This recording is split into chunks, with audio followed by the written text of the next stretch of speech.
vote if you didn't vote. Hello. How are you? I didn't mean, but you know what? She needs to be here. Hi, Netter. Hello, honey. Oh my gosh! It looks like.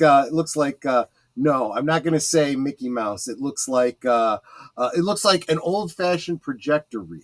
That's what we look like tonight. are we live? Yes, we're live. Okay, well, welcome everyone to the Geeky Geezers. I'm your host, Aged Boomer. This is my co-host, Pacelli, and Hello. and of course we have to mention Netter of Netter's Network. Hi. Yes. Hello, welcome everybody. We have we started strong. We got a lot of people here already. Mark Malnikoff, look at this. I claim first place in the chat in the name of the Klingon Empire. Habla! I'm more of a Gorn supporter over here. I'm just saying. The Gorn and the Orions have been co-opted into the Klingon Empire. What? That's actually true in Star Trek Online. They've joined the Klingon Empire. Okay, they wanted to be on the winning side, I guess, right? Exactly right. Exactly. Big Al, welcome. I will have to get in touch with him. We will be doing another Robin of Sherwood rewatch. In fact, the big finale of series 2. Nothing to see here, Citizen. I don't know if I've seen you here before, but welcome. That's Curtis Selby's Curtis Selby's new channel. Everybody make sure that you subscribe to his new channel so that we can get him as close as we can to where he was. Rose Fire, welcome. Yes. Always good to see you. And thank you also all the time when you leave comments. If you don't catch it live, usually leave a comment. She leaves some of the most clever and thoughtful comments. It's absolutely true. Jessica Hardo, welcome. Clue Studio, welcome. Let's see if I've missed anybody else here tonight. JPRPH1, welcome. Connie Cleary, always great to see you. And if I've missed deleted scenes, welcome. Yeah, I figure they're all kind of trickling over here from there. All right. Did you say Zootopia? Zootopia, David Pensack. I think that's it. Rosefire says, I just started watching Hercules, The Legendary Journeys for the first time. 3 episodes in, and I'm hooked. So fun and funny. Yes.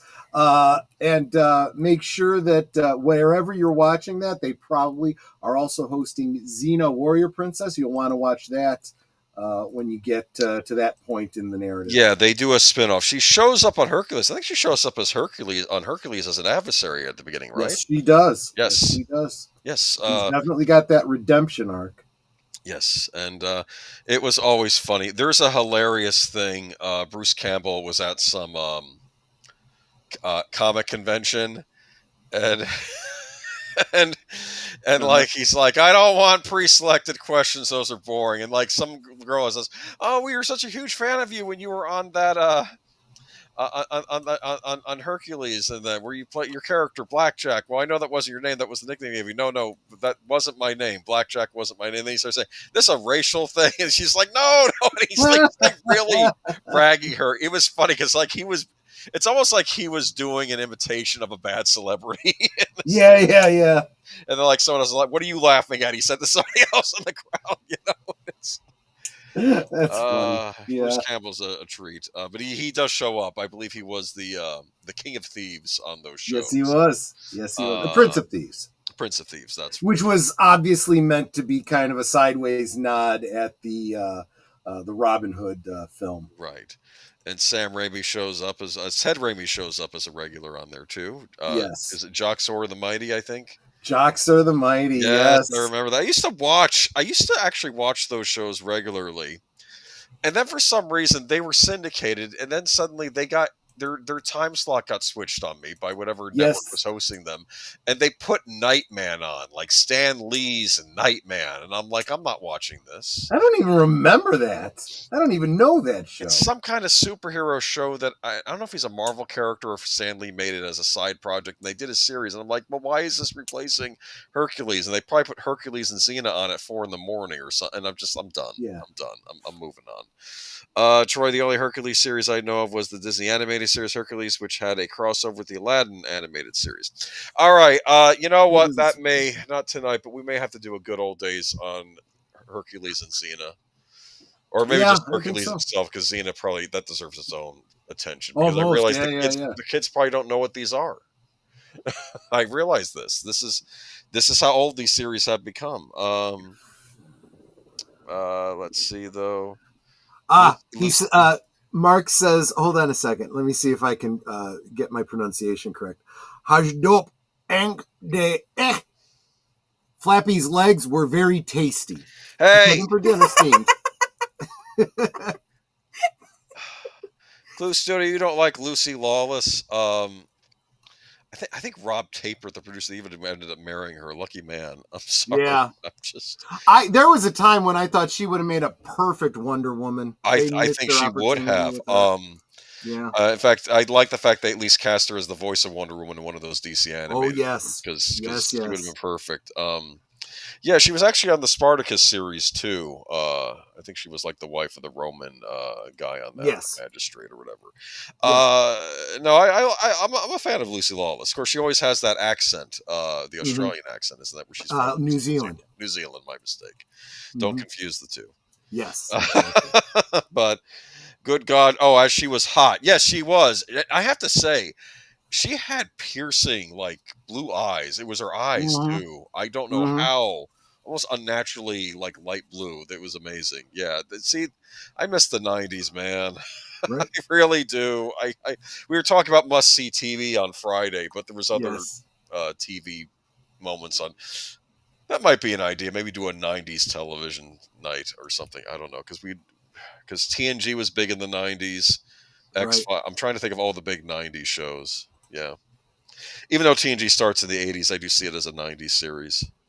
Well, apparently there was no television unless it was on NBC, as far as you're concerned, right? Yeah. I was almost going to make a joke tonight where I was going to pretend to be you when we were back on Friday, and I was going to explain how my co-host here, Troy Pacelli, doesn't understand that must-see TV is a phrase that was coined by NBC.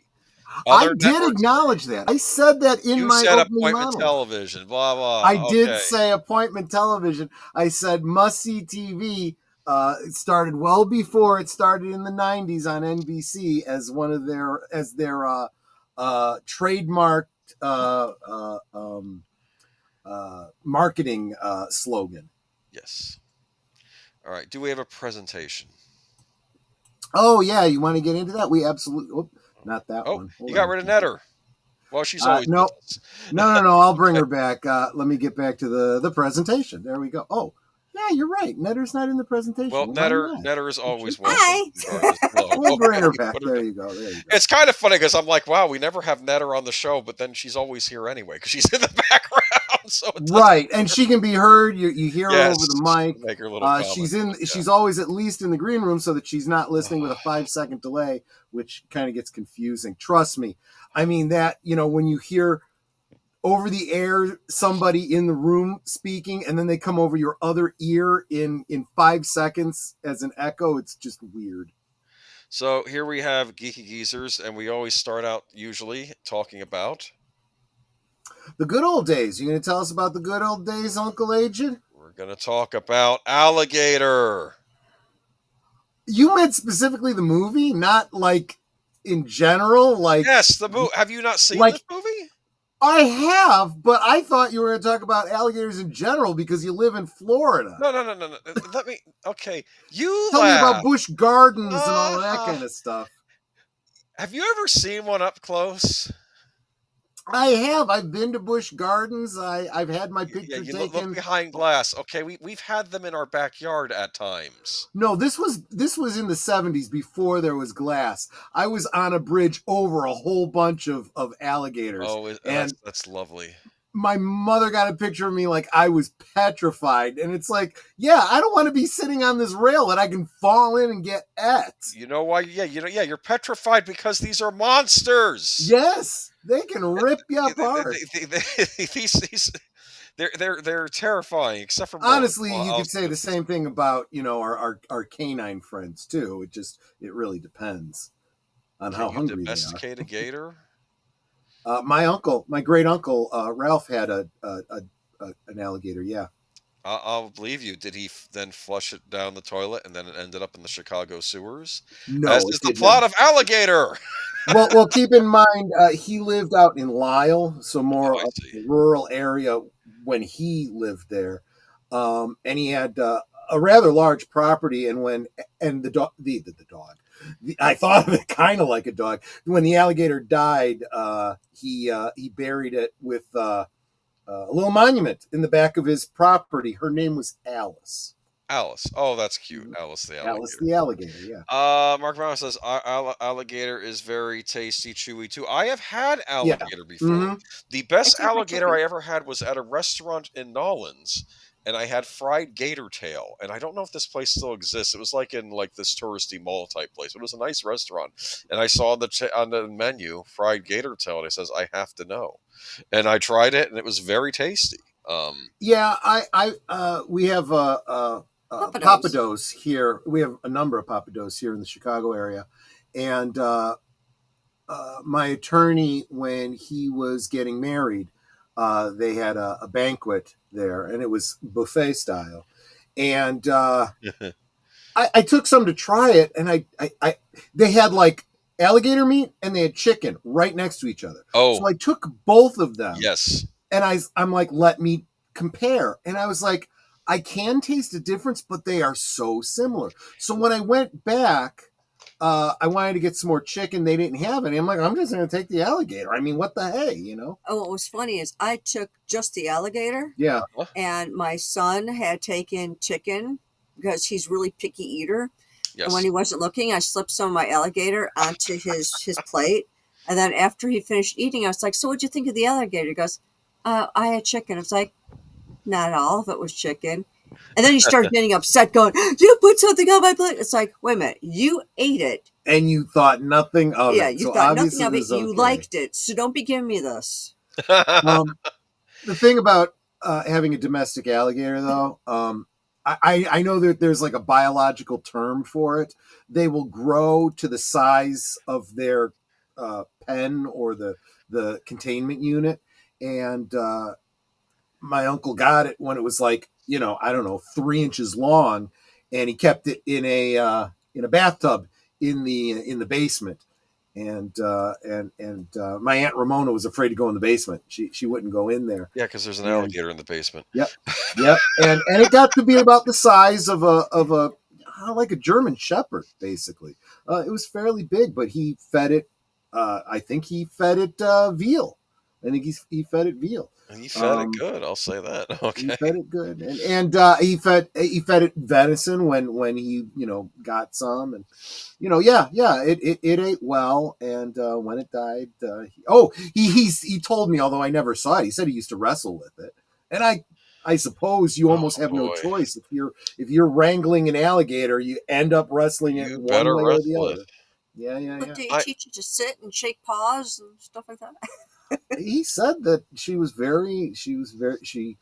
I got to pet her once. I mean, she wasn't let's face it, she was never hungry, so she was never, She didn't want to have a little taste of Troy, basically. She was not really interested. Yeah. Okay, well, that's good, because she was a lazy little girl. Now, the movie I'm talking about today, have you seen it?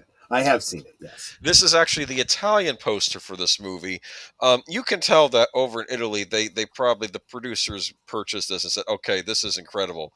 You could tell this is a sign of respect the Italians had for this movie, because they gave it such a wonderful hand-drawn poster. Because, of course, I love a lot of these Italian, I don't want to say exploitation movies, but they did a lot of horror monster movies in Italy as well. So there's sort of a kinship between them and us, we Americans, in the sort of movies we would make.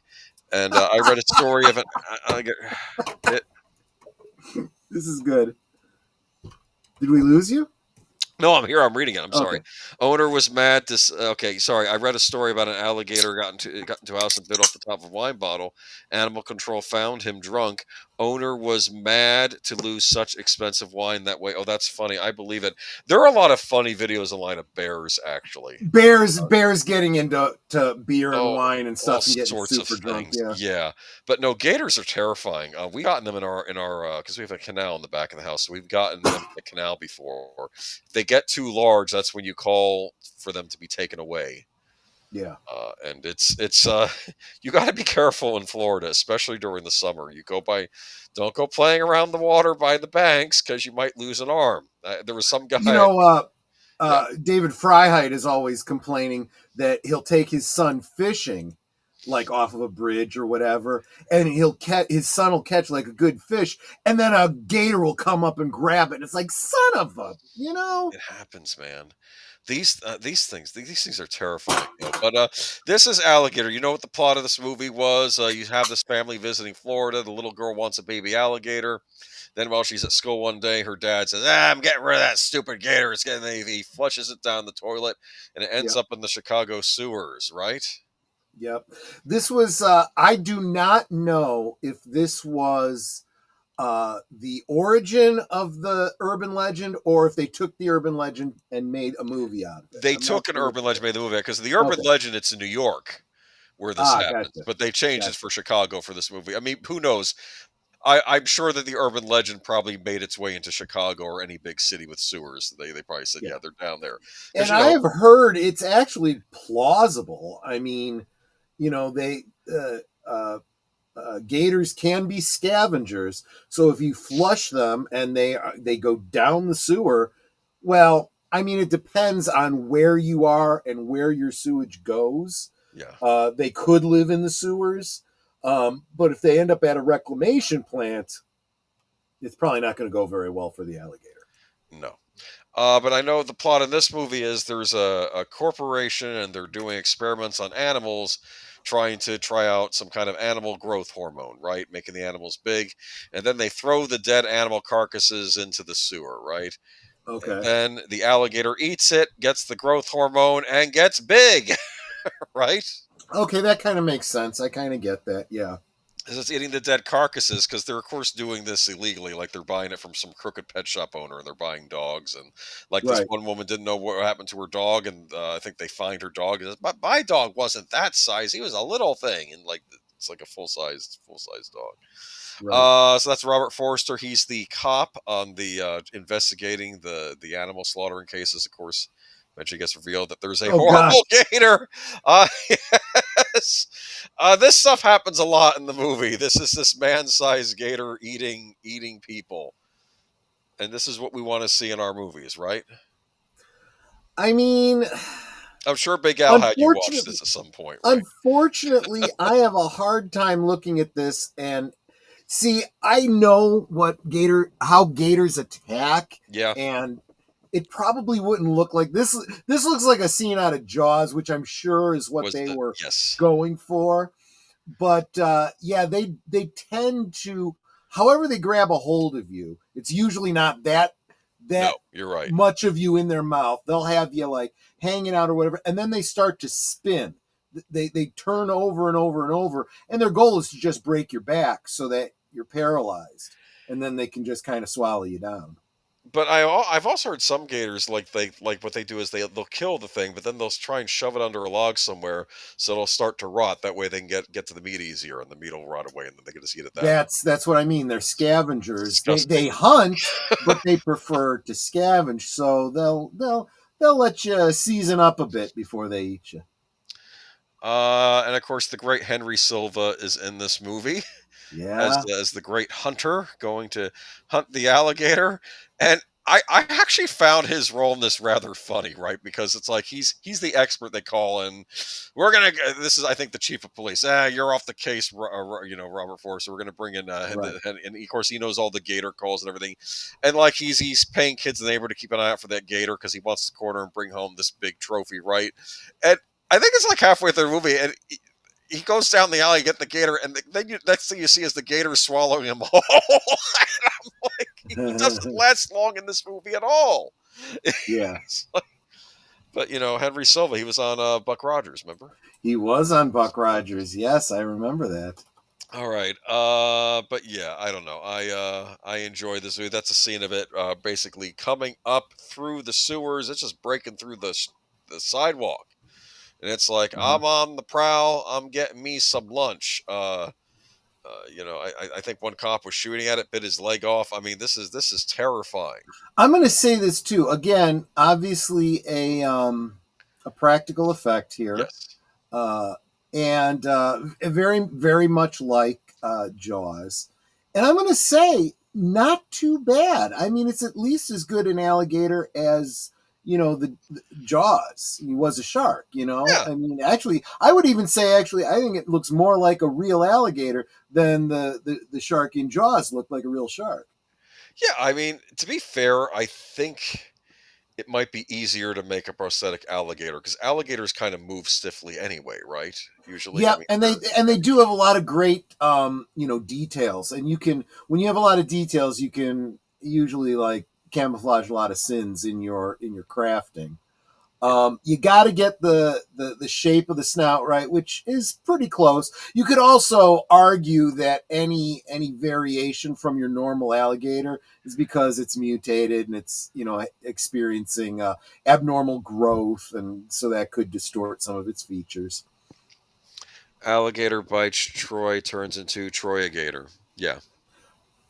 Yeah, be careful. That's how most people get their superpowers in Marvel Comics. I could become It's just like the Velociraptor that bit the pastor and he becomes Velocipaster. Velocipaster. Yeah, exactly. So I need to see still because I'm just curious. I haven't seen it either. Yeah. All right, but here we go. This is Alligator, classic monster movie, early '80s, I believe 1980. Just good fun. It's something you watch late on a Friday or Saturday night. Come on. Yeah. And you could watch this with what was the name of that movie? Was it Chub or it was Chud? Chud. Yes. Creatures, human, underground dwellers. Yes, exactly. Oh, that would make cannibalistic human underground dwellers. They're not really cannibalistic. Yeah, cannibalistic humanoid underground dwellers, but they're not really cannibals. They're not eating each other. So I kind of felt that was a weird anagram. It would be interesting. That seems like one where there should be a. Well, I don't know if you can't really franchise Alligator. An alligator in the sewers. Know, and where did you got to get there first? Is what you got to do. Was Chud in New York or was Chud is New York? So then you do one in New York. You do Chud 25. Chud meets Alligator. Exactly. And you do that whole thing. Yeah, you could do that. You get away with that. Chud versus Alligator.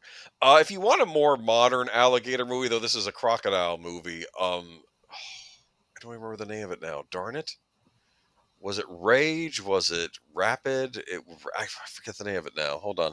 Never mind. I'm just mumbling now at this point. Crocodile movie, Australia. Humor me a minute while you look for this movie. Australia.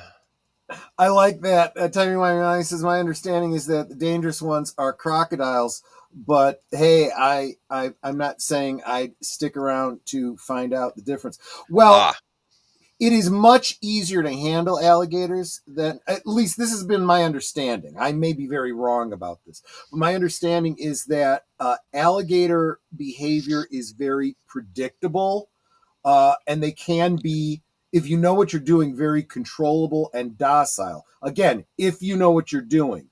If you don't, you're going to lose limbs. Crocodiles, less so. Yeah. Jessica Hardo, you are correct. I just looked it up. The movie was Rogue. It takes place in the Australian outback, and there's this large gator going after a tourist boat. All right, so a large crocodile. It's a good. Another. If you want a good follow up to this, it's as close as you're going to get. To another giant. Of course, right. It's a crocodile. It's an alligator. I mean, same thing, right? Well, not really, but anyway. No, in fact, one is I believe freshwater. Correct me if I'm no. Crocodile is is a reptile and alligators are amphibious? Or no? I may be No. mistaken about it. You'd have to have gills to be amphibious, so I'm probably I don't want to wrong. run into either. All right. So, Yeah. but Yeah. apparently your cousin had one as a pet. So there we go. And anything left to say about alligator? No. Because it is unfortunately going to lead into our first celebrity death Yeah. of the night. And I'm very upset. And I'm sure if Flappy were still with us, he would be upset too. I'll have more to say about that on This Tuesday. one was brought to us by our correspondent in the field, Mark Malnikoff. Morris the alligator from Alligator and Happy Gilmore passes away at 80-ish. So literally the alligator we were just talking about. Yeah. This is sad. I mean, it's we've lost it. I'll go ahead. Some unfortunate news hits the horror community this week as Morris, the 640-pound American alligator that worked in Hollywood films and TV for more than 30 years, has passed away at the Colorado Gator Farm, where he was spending his retirement. Morris had appeared in several favorites among the horror world, including the gory, underrated creature features from the 80s, Alligator, and Alligator to the Mutation. If you remember the end of Alligator 1, there was a baby alligator at the end of the movie. We think it had a kid, and the kid survived. He also appeared in 1994's Interview with the Vampire and gets a brief mention from Tom Cruise Lestat when returning to exact revenge on Louis and Claudia, excuse me. Ask the alligator, his blood helped. Oh, that's funny. Most famously, Morris is known for his role as the gator that ate Chubb's hand and eventually scared him into falling out of a window to his death in Adam Sandler's hit 1986 comedy Happy Gilmore. I need to rewatch Happy Gilmore now because of that. He appears in movies and TVs from 1975 to 2006, from Dr. Dolittle 2 to Blues Brothers 2000 to Arnold Schwarzenegger's lesser-known sci-fi action flick Eraser. Do you remember the line in Eraser when he shoots the gator? No, I don't. Your luggage. Your luggage. Yeah, that makes sense. That's not funny. Okay. Anyway, Morris died naturally of old age at 80-ish something. Okay, as the lifespan. Well, right, because they don't know exactly how old he was. That's right. As the lifespan for American alligators is 50 to 70, with some in captivity living to be no more than 80 years old, according to CBS. Colorado Gator Farm owner Jay Young had this to say about Morris' passing. It's the worst part of what we do, losing animals, but this isn't as tragic as some of the things we've experienced in the past. He had a happy time here, and he died of old age, and it's not as tragic as some of the family members we've lost here, but that's part of life. Everything that lives must die. While Morris will be missed by his family, remembered by the horror community, the Colorado Gator Farm plans to have him taxidermied and displayed to the public as a frightening memorial. That's kind of weird, but kind of cool too. You know, I mean, why not?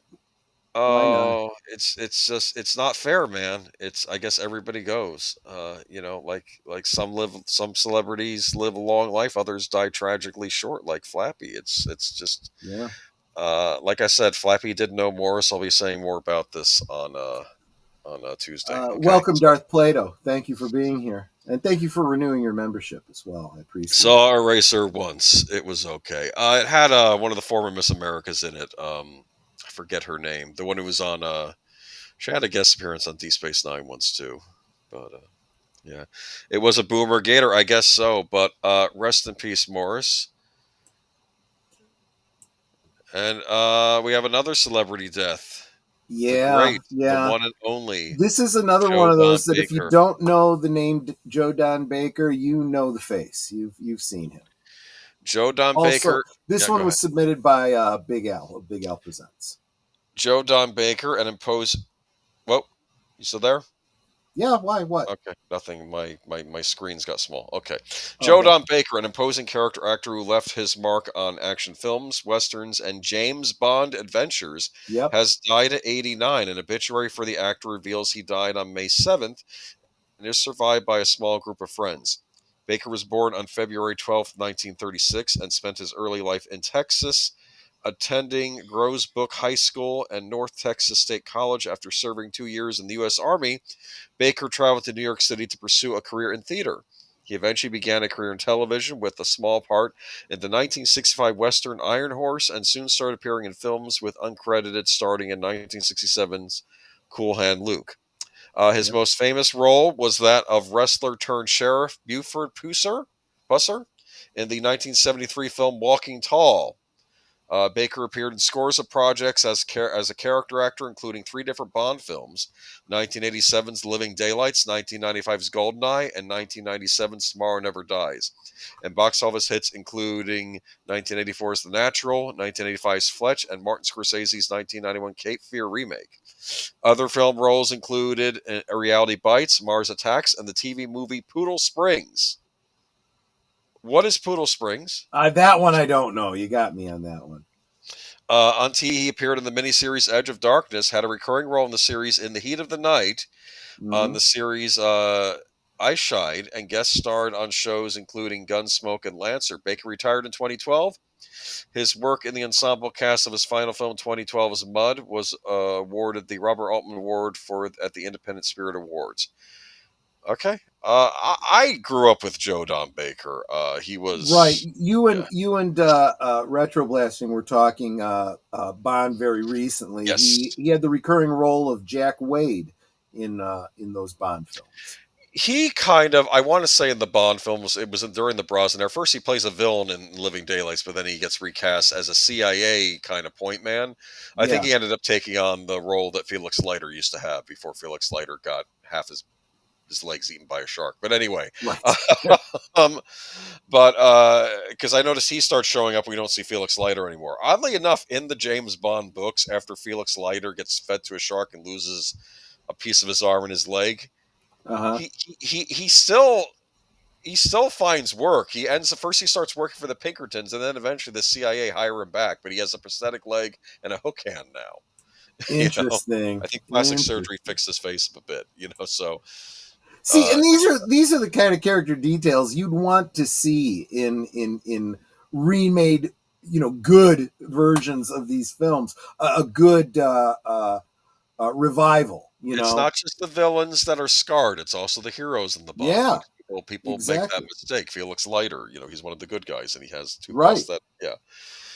But that's it for Joe Don Baker. But rest in peace. And you watch anything from like the 70s and 80s, you'll see him. He pops in all the time. But yeah, I know he got ridiculed a bit for being in a movie called Mitchum that was lampooned on Mystery Science Theater 3000. But Walking Tall, I remember that one, don't you? Oh yeah, absolutely. Yeah, I mean, he always struck me as a country guy. That's how I always saw him, right? Sure. Yeah. All right. Rest in peace. Thank you, Curtis Selby. Rest in peace, Joe Don Baker. I'll miss him. Like I said, we're losing the greats, even these character actors who we grew up with. Yeah. Absolutely. He was also in the movie Congo, based on the Michael Crichton novel. Congo. That's right. He was the evil. He was the evil head of the corporation. Remember, Did you get the diamond? Remember that? Yeah. Yeah. All right. Moving on to our favorite subject. Real quick, let me say hi to Lizzie Armstrong. Good to see you. I'm glad you came back. It's good to see you. He was also in Patriot with Mel Gibson, I think. Oh, interesting. Okay. There you go. Yeah, he was in a lot of stuff. That's some of these great character actors. They were in so many things, and you're like, "Oh, I know him from," and everyone knows him from something different. Anyway, so let's see here. Jesse. Okay, well, we'll have to mention Jesse's comment later. Nintendo presidents. What? You there? I'm sorry about the strong language, but oh yeah, absolutely. Whatever. I am getting sick and tired of this company. Listen to me. I like Dark Shadows, and there's Barnabas Collins, and when he's a person, he's great, but when he becomes the vampire, that's what's going on with Nintendo right now. They have some vampires. I guess. You just have to get the vampires. It's so funny how they change. Like 2 years ago, they could do no wrong, and now it's like it's the dark side has emerged. But I did point out this article to try to point that we are not biased here. We try not to be. Well, we probably are. But anyway, my point is that I will give points to Nintendo for not blaming the high prices on the tariffs. They're not using that excuse. I think the other companies are. They're saying no, that's nothing to do with it.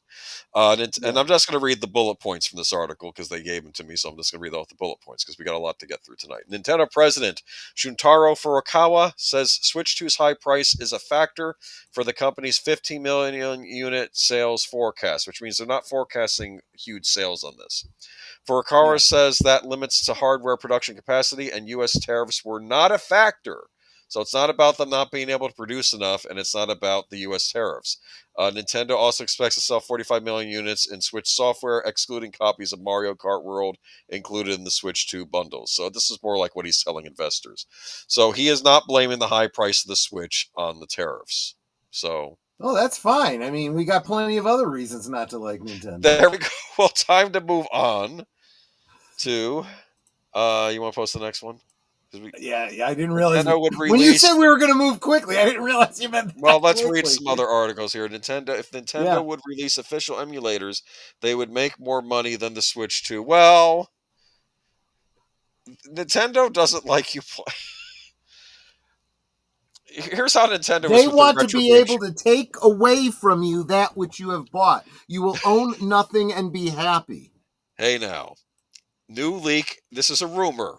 New leak explains why so many Switch 2 physicals are game key cards.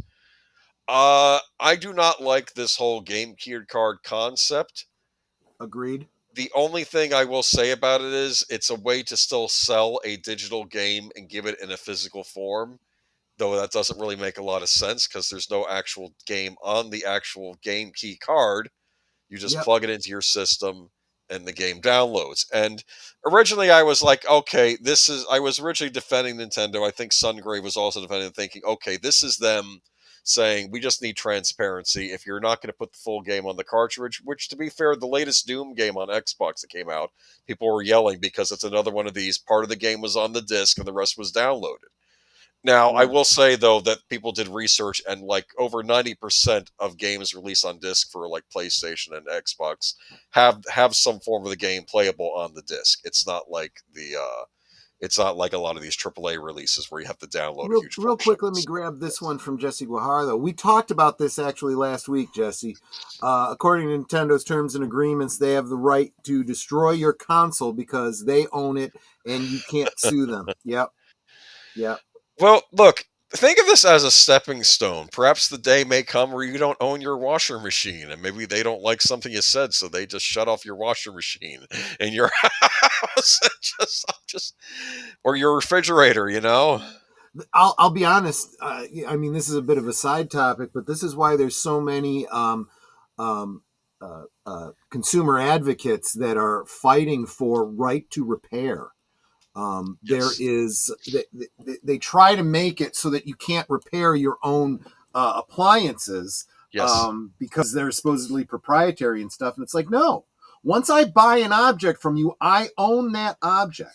I can do whatever I want with it. And if you try to stop me, we're going to have issues. It's actually interesting you bring this up because years ago, well before I started streaming myself, I used to listen to podcasts. And one a big point of contention was in the gaming industry, this was before the woke stuff started happening, but one of the big thing people kept arguing about was companies didn't like the fact that stores would sell used games. Yeah. They were against that. They're saying you're taking money away from the industry by selling used copies. But I did some thinking on it, and I said, that doesn't make any sense to me, the moral outrage on that.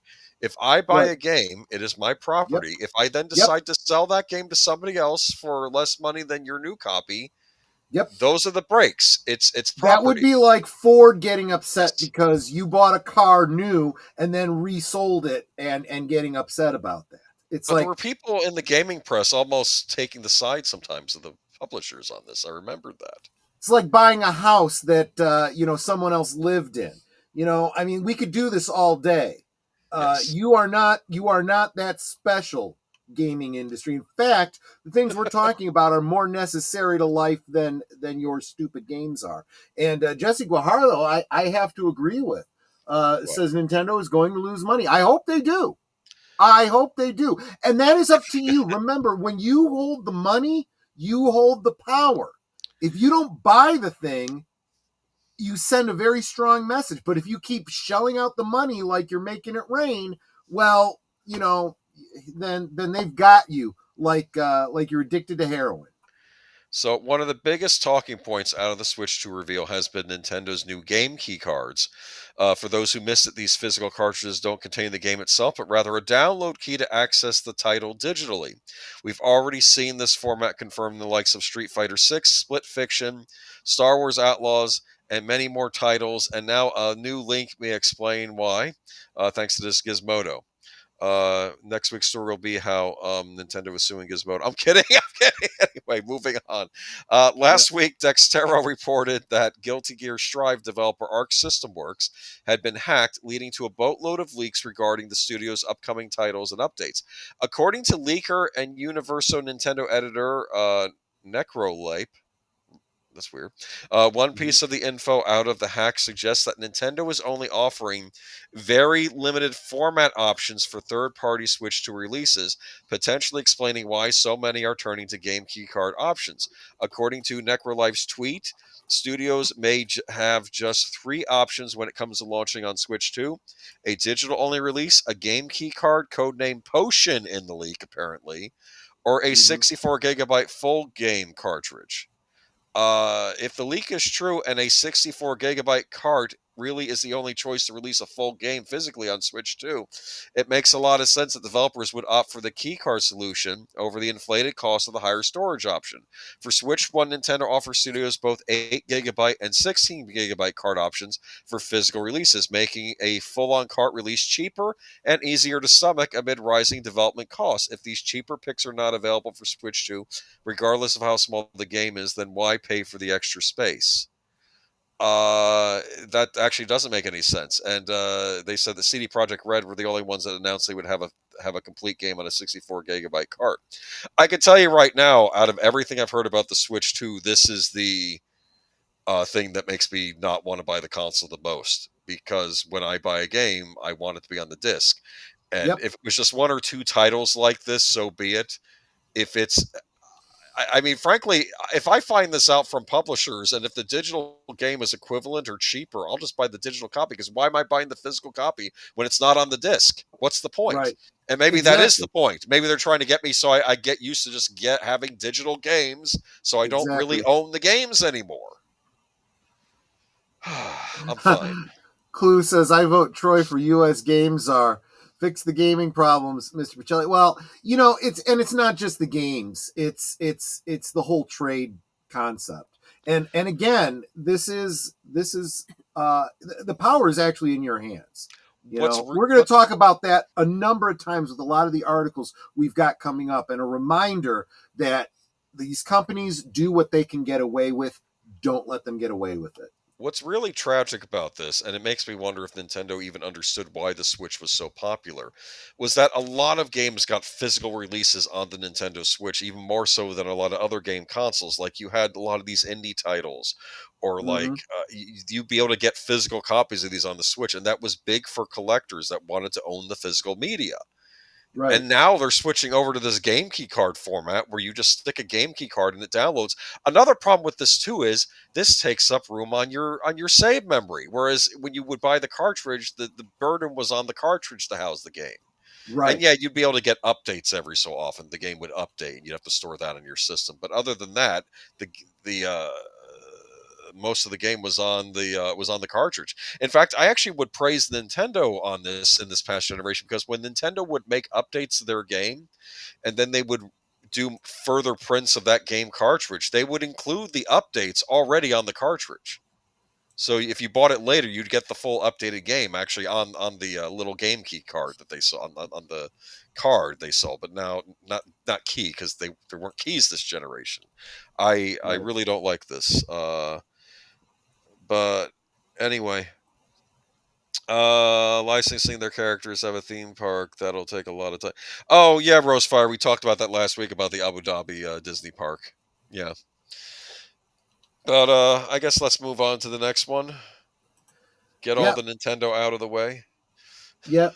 Nintendo is suing the accessory brand that flaunted Switch 2 mock-up ahead of its reveal. We talked about this, I don't remember now if it was last week or the week before. Look, this one I can't fault Nintendo for. This one I kind of understand, actually. I knew that a few months ago Nintendo was very angry about the Switch 2 being leaked. At the Yeah. same time, I thought at the time thinking, well, this is kind of what everybody was expecting the Switch 2 to be. A Right. better Switch. And I was before the last month, I was actually on board with all of this. Make a more powerful Switch. I want it to be backwards compatible, which they said it would be, but of course there's stipulations with that I didn't realize going forward. Yeah. And because now the backwards compatibility is running off of emulators rather than an actual hardware solution, and I don't like any of this. I'd rather just play games on my Switch rather than get a Switch 2, I'll be honest. Nintendo is going after the company that showed off an unauthorized mock-ups of the not yet announced Switch 2 at CES 2025 in a lawsuit filed on Friday. Nintendo accuses accessory maker Genki of trademark infringement, unfair competition, and false advertising, arguing that Genki embarked on a strategic campaign intended to capitalize on the public interest surrounding Nintendo's next-generation console. According to Nintendo, Genki promoted accessories it claimed are compatible with the Switch 2 despite not having official access to the console and used the Switch logo to do so. Following the initial reports in January that Genki bought Switch 2 mock-ups to CES and published a video said to show a 3D render of the console, Nintendo released a statement saying that neither the hardware nor the imagery were official per IGN. Okay, so I'm a little curious about this. Is this basically them saying that what they were showing was not the official Switch 2? It was a guess? No, they were like prototypes, and we speculated that see. when we talked about it before, because they looked unfinished. They almost Right. looked like 3D printed models, and I said that's probably what they are. They're probably just early concept, and at the time I was like, okay, I kind of get what this is. This I very critically looked at it and said, okay, this is not a true representation, but you kind of get an idea, right? Yeah. But it was not something that Nintendo was ready for you to see anyway. And I think there are a lot of people that saw this, saw these pictures and took it very literally. And they're like, man, this looks like, some bootleg type thing. And it's like, well, yeah, this is a prototype, right? Well, we had the Xbox Portable get leaked recently too. We were talking about that last week. Yep. Yeah. Well, Genki reportedly claimed that it had access to a Switch 2 at first. The company later wrote to NX it does not own or possess a black market console and told GameSpark that mock-ups were based solely on leaked information. The lawsuit, Nintendo says Genki's statements were contradicting and inconsistent. The company maintained representation to consumers that its accessories will be compatible with the Switch 2 upon the console's release. I'm kind of curious. I guess Genki didn't have official Nintendo licensing to release stuff on the Switch 2. Is that right? I guess, yeah. Because I noticed, because you have third-party other- controllers come on the Switch, but they are endorsed by Nintendo. They give the permission to make them. Go ahead. Yeah, the other problem is I'm actually kind of surprised. I mean, I guess if you're going to sue somebody, you sue them for everything under the sun, and you try to get away with what you can get away with. But I think this should just be a general tort over interference with with marketing that you didn't have the rights to. I mean, I don't know. I don't know what their relationship with the company is, if there were NDAs involved and things like that. If not, there should have been. But whatever, I certainly do see that they have plenty of reason to be upset, and they should have some sort of a legal avenue to go after them on this. Now, again, this is me being objective here. I can't stand Nintendo. I'm really not in favor of them. I hope they are hurt in every way, shape, and form. But being objective, they kind of have a case here. Yeah. What we could say is this: Genki has always been an independent company focused on building innovative gaming accessories for the community. We love Genki's post. They're not an official, because people will release official accessories for the Switch. By official, I mean Nintendo gives like a company permission. Like I have a Power A wireless controller that's pretty good for the Switch, but it has like Mario's picture on it. But it's not it's not made by Nintendo. It's made by another company, but it's not bad for what it is. And yeah, I agree with Nate. I will cry no tears for Nintendo. Yeah, exactly right. Well, anyways, here's what's going on. This is my own impression of Nintendo, knowing their good points and their bad points over the years. I think they've made a mistake with the Switch 2. It just depends how many people are going to overlook. Here's what. If I was going by history, I would say the Nintendo Switch 2 is going to be a failure of a console. But I don't know Hmm. if the market has changed enough because, of course, Nintendo brings in new generations of gamers each 10 years or 20 years or so. So maybe the current Nintendo players will eat the crap Nintendo's giving them right now as far as the cost goes. Because the big problem with this is the cost. This is prohibitively expensive. It's up from I got my Switch for $299.99 with Mario Kart as a Black Friday deal. Now this version, if you want to get Mario Kart, it's $499.99. That's a $200 increase. You never had increases like that in the past. You might have like a $50 increase. And I was even expecting that they were going to try to go for $399. I thought that's what they were going to go for, to a $100 increase, and they went full on further than that. Where is the physical manufacturing occurring? Where are the chipsets being made? Not Manufacturer sharpshooting anyone's details. knowledge. I don't know. I know that Nintendo does make a lot of their. I think a lot of their consoles are made in Vietnam right Yeah. now. In the old days, they were made in Japan, but I think they offshored things eventually. But Mr. yeah, House Party, I really want to thank you for your generosity. Super, super appreciate it. Yeah, we haven't dug into it that far. I will definitely be looking into this as we're getting more and more Nintendo news. That's for darn sure. from what I'd Um, heard, it was Vietnam, because I think people were but worried about the Chinese tariffs, and it's like, well, they manufacture their Well, stuff but in here's Vietnam. something else to keep in Yeah, mind too. This is part of what the administration is cracking down on with those tariffs, because there's a lot of stuff coming out of Vietnam that was actually made in China, and China just ships it to yep. Vietnam, and then they switch the labels on it. They say, "Well, made in Vietnam," and this is exactly why a lot of this is happening, to stop that. So even if I was to do the research and say, yep, the chips were made here and it was manufactured there, that may not actually even be the case. See, Okay. so And now our final story of the night. Not of the night, of Nintendo. I'm sorry. on Nintendo. I'm Yeah, sorry I had to exactly. post this picture. Yeah, that's funny. I think this is a fake picture too. I don't think this is an actual broken Switch 2. People were yelling at us, "Stop using this fake!" Oh, obviously, Photoshop. Okay, whatever. It's funny. It has to be, because if you imagine like trying to reassemble it doesn't fit together. The I know. two top lengths are longer than the bottom lengths. So yeah, Yeah, whatever. that's fine. But Nintendo latest EULA update blocks class action lawsuits. Oh boy, yeah, Troy's gonna love this one. Yeah. Nintendo has quietly rolled out an update to its end user license agreement that significantly restricts users' abilities to sue the company. The most notable change is a new arbitration clause introduced in Section 13, which bars users from filing or participating in class action lawsuits. Instead, it mandates that all disputes be resolved individually through arbitration. This is reminding me of that stuff with the Disney World. Remember? Yep, and Yeah. this is exactly why I have an issue with arbitration. It only exists to protect these big companies.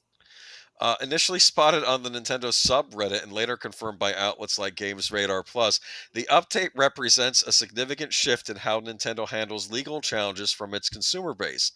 The new EULA section clearly outlines the limitations. This arbitration provision precludes you and Nintendo from suing in court, having a trial by jury, or participating in a class action lawsuit. You and Nintendo agree that arbitration will be solely on an individual basis and not as a class arbitration, class action, or any other kind of representative proceeding. In essence, this means that Nintendo customers who face issues like the widely reported Joy-Con drift cannot band together to file a joint legal complaint. Each user must pursue their case individually, which can be both costly and time consuming, often deterring legal action together. I mentioned together how, remember a while back, the Xbox had the Red Ring of Death issue and things. Early on in the Switch's lifespan, it must have been before I bought one, because, knock on wood, I've not encountered this because I was a late adopter to the Switch. The Joy-Con drift would be like I think the Joy-Cons would stick in like in a Mhm. position instead of a neutral position. They basically, the little the little joysticks, the analog sticks Yes. on the pad, they would stick, and this would be a big pain in the butt because you'd have to go out and buy a new Joy-Con, or maybe Right. Nintendo needs to replace your Joy-Con for free since it's should be under warranty, unless it's expired warranty after 3 months or whatever they set. Basically, this was a problem. This was faulty manufacturing. In fact, people who were looking into the specs of the Switch 2 said they're using the same kind of sticks again, and we're going to run into Joy-Con drift again on the Switch 2. They should have fixed this problem. Yeah. I agree with Nate saying Yeah. mandatory arbitration is itself, to me, it seems to be unconstitutional. It really is, because it really does look to circumvent your right to redress. Yes. So why do I have a problem with this? Well, for starters, I'm sure you have the problem. Nintendo, say what you want about them in the past. I always felt like their products were solidly made. There was often the story about the guy who was in, the Gulf, the Desert Storm, the first Iraq War, and he had his Game Boy with him. And the Game Boy, I think a fire happened in one of their tents, or maybe it was from any fire. But his Game Boy caught on fire in the tent, and he got it from the wreckage, and it was all burned up.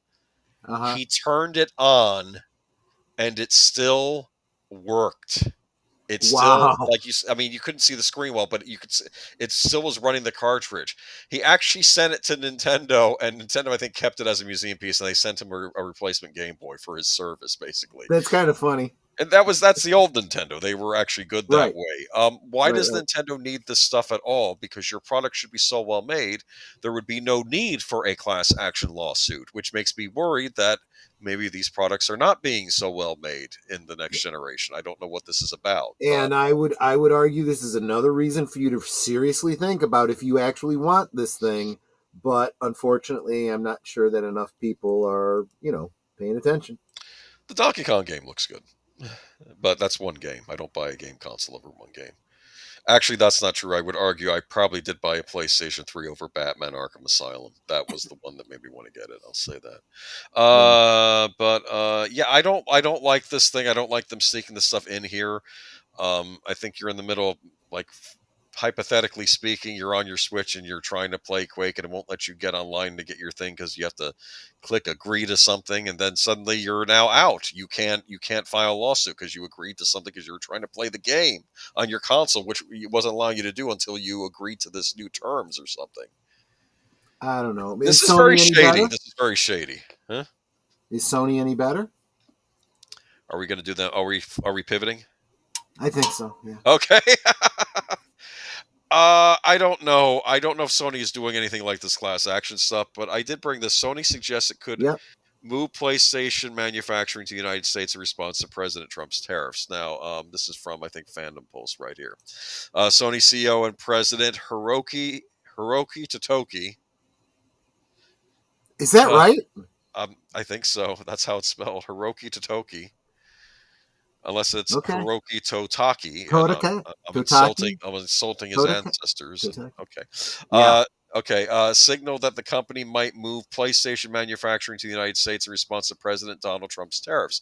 During the company's most recent earnings call, Totoki asked if the company had plans to move the manufacturing to the United States. According to Sony's English translator, he responded, "Yes, producing manufacturing locally, rather than saying for the entertainment segment. I want to look at it from the hardware segment and the software segment. In entertainment, gaming like consoles, these hardware, of course, can be produced locally. I think that would be an efficient strategy, but PlayStation 5 are being manufactured in many areas. Whether it is going to be manufactured in the U.S. or not needs to be considered going forward. We are not in such a critical situation." So I guess that basically boils down to it's possible we could do that. You know what I find amazing about that? Do you hear what he's not saying? What? What he's not saying is, we can't do this because there's no infrastructure and the manufacturing facilities aren't there. We've been making them here for this long. Just saying. Just saying. Yeah, he's not saying that. He's not saying that. As part of the same answer, he's saying the opposite.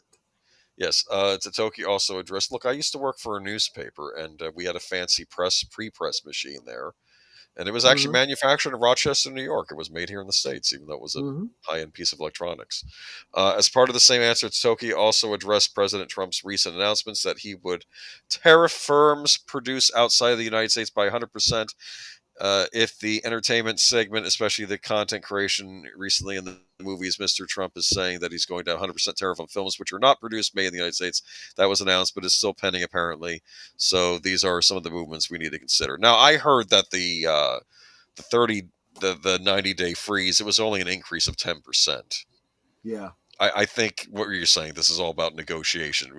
He's saying 100%, but it may not be anywhere near that by the time we're done, Right. I unless mean, the other side and price this is fixing us. this is Yes. like we were talking about with the completely, unknown in quotes tariff against on the entertainment industry. He says it that way. People start talking about it, and that's really all he's looking for, because legally speaking, you can't really tariff something that's not a physical product.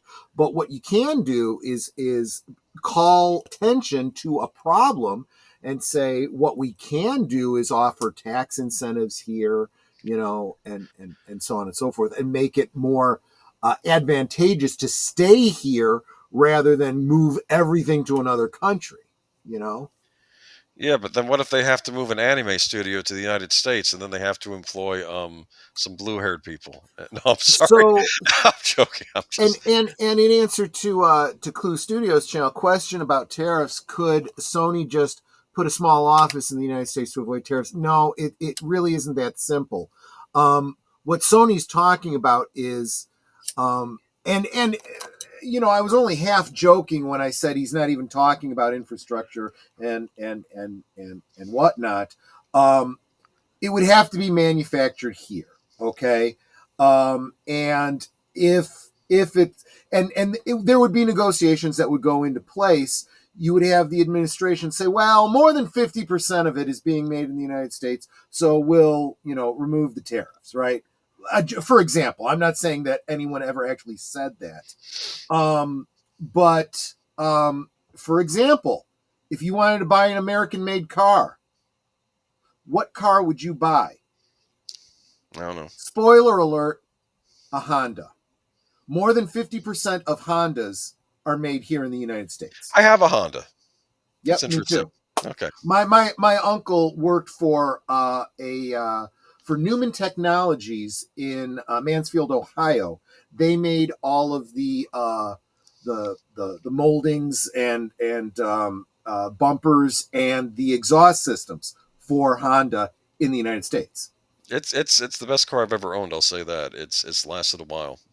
Yeah, so you're probably going to see something like that coming from them, and it's just the natural course of business. If you are making more than 50% of the product here in the United States, you start increasing that because it gets cheaper and cheaper and cheaper for you to do it that way rather than make it somewhere else and have it shipped and, have to wait on it and not being able to get it out the door as quickly. And all of these things run into money. So this is what we're talking about. Geekflex has a lot of factory towns that have gone ghost. A lot of these companies could open up their factories and breathe new life into these communities. Yeah, exactly. I mean, it almost feels like that bit from It's a Wonderful Life, right? Where George Bailey is talking to Sam Wainwright on the phone. He's like, that place that closed down the street? I'll put all those people out of work. You can get that place for a song. Tell them that. And that's just good for business. That'll get the people in the town working again. This is what it's all about. Let's go to the next article. More on Sony. Yep. I like this one. Yeah. Lots of money. So Sony indicates PS5 prices may go up soon due to Trump's tariffs. Now, see, we just got through with Nintendo saying the prices are going to go up, but it's not because of the tariffs. Now you got Sony saying it is because of the tariffs. In defense of Sony, though, especially after reading that last article, I think they're saying, but no, if we were to move manufacturing, I would assume the price would go down. This will be the big test for the whole industry. Yeah. If it's because the tariffs are going up, you increase the prices. If the tariffs then later on go down because we negotiate and the trade deals are fair and Trump then and the Yeah. tariffs then get lowered, well, the prices of the consoles then lower in response to that. Yeah. Or are they just trying to condition us to pay more? Yeah. A few weeks after Xbox said it was raising prices on its hardware significantly due to Trump's slate of tariffs, now, even with most of them significantly reduced, Sony seems poised to up the price of the PlayStation 5 hardware as well. Not that long after it had already previously raised prices and launched a massively expensive upgraded console, the PlayStation 5 Pro. Sony just had its quarterly earnings report, and with it came inevitable focus on Trump's tariffs and how they affect both production and pricing. According to Sony CFO Lin Tao, Sony needs to find 100 billion yen, around 500 million USD, because of the current tariffs. Here's what he said: in terms of the tariffs, we are not just simply calculating the simple tariffs prices to come up with 100 billion yen, but are thinking about the current available information and looking at the market trends. We may pass the price and also shipment allocation, so we are taking different measures and managing to come up with the 100 billion yen. Boy, the yen is not worth that much by itself, is it? Okay. I missed this one. What? Timey-wimey-wimey. I shot the tariff, but I did not shoot the subsidy. Oh, That is very, that is funny. very clever. Oh, I like that. That was a good one. So it says passing the price would be passing it to consumers, hence the potential price hike on hardware like the PlayStation 5. Surprisingly, though, Sony's CEO Hiroki Totoki actually said they might consider making hardware in the US. We just mentioned that, which has been a big stated goal of Trump's tariffs. Though that has not seemed to be happening across a multitude of industries, given how long this would take to set up and how in flux the entire economic tariff situation is, as it seems to be changing week to week. I think there's some bias in this article. Where was this from? Forbes, of course. Anyway, this past week, Trump also dropped tariffs on China from 145% to 30%. That's a big, steep drop. Mm-hmm. So if it's just and what was it before? 20% tariff on China stuff. So if it's just 10% more, and if it's a $500 console, that should be, if they were going to pass the buck on, that would be $50, right? Yeah. So $50, that's reasonable. I mean, in response to tariffs. So don't raise it like 100. What would a price increase on the PlayStation 5? I would. Yeah, go ahead. What my argument would be is that passing the price of tariffs along to the consumer, assuming that you have done your due diligence and you know what the market will bear, you should already be charging as much as the market will bear for your product. If you now have to add on to it because of tariffs, if you've done your due diligence, now you're overpricing the product. Now people need to start going, yeah, no. Well, look at the Xbox. Xbox. If not, if people do pay this, then they could have been charging more all along, right? Yeah. In Xbox Series S, from Series S, from $300 to $379. Xbox Series S 1 TB gig from $350 to $40 for $350 to $430. That's $80 increase, and those are the consoles nobody wants because those are the S consoles. The X consoles, the digital version is up $100, and the regular X is up another $100 from $500 to $600. And the 2 TB X, this is the one that really burns me, is from $600 to $700 to now $740. That's not a 10% increase. Yeah. On any of these, if you think about it. That's anywhere from like an $80 to $140 increase per different unit. Sony follows suit. It could look like this. This is speculation on Forbes' part, though. PS5 Slim Digital from $449 to $550. PS5 Slim Disc from $500 to $600. I keep forgetting they keep releasing consoles that don't have disc drives in them anymore. You pay more for the disc drive. You got to buy that separately. Yeah. Wonderful future we're living in now. Okay, and PlayStation 5 Pro to $700. This is a question mark. But let's just say at least $1,000, so $800 for a single console, double the price PS5 launched at. Again, this is speculation on Forbes' part, but I'm not liking any of this because I've stated this before. The reason people got into console gaming was because one of the reasons was cheaper than PC gaming. We're going to get to the point where these are going to be you're going to be able to get a gaming PC for around the same price. So Yep. why would you get a console? I'm asking you, Mr. PC. Anyway, No, I agree. I've been saying that for a very, very long time. in the case of Sony, you can't even say it's console exclusives because they now sell their games on PC. You can get Last of Us and Spider-Man on PC if you want. I gotta laugh at Mr. House Party. By the way, damn good looking tractor. No homo. Thanks. It was a Lucasfilm special. More on that later. I'm sorry. yeah, we'll get I there. watched that TED Talk, by the way. The whole thing. Oh, We're going to talk about that later. You're gonna get me started, yeah. Moving on to some more gaming news. This is another one from our correspondent in the field, Mark Malnikoff. Thank you, Mark. Kingdom Hearts. Square Enix finally breaks silence on Kingdom Hearts 4.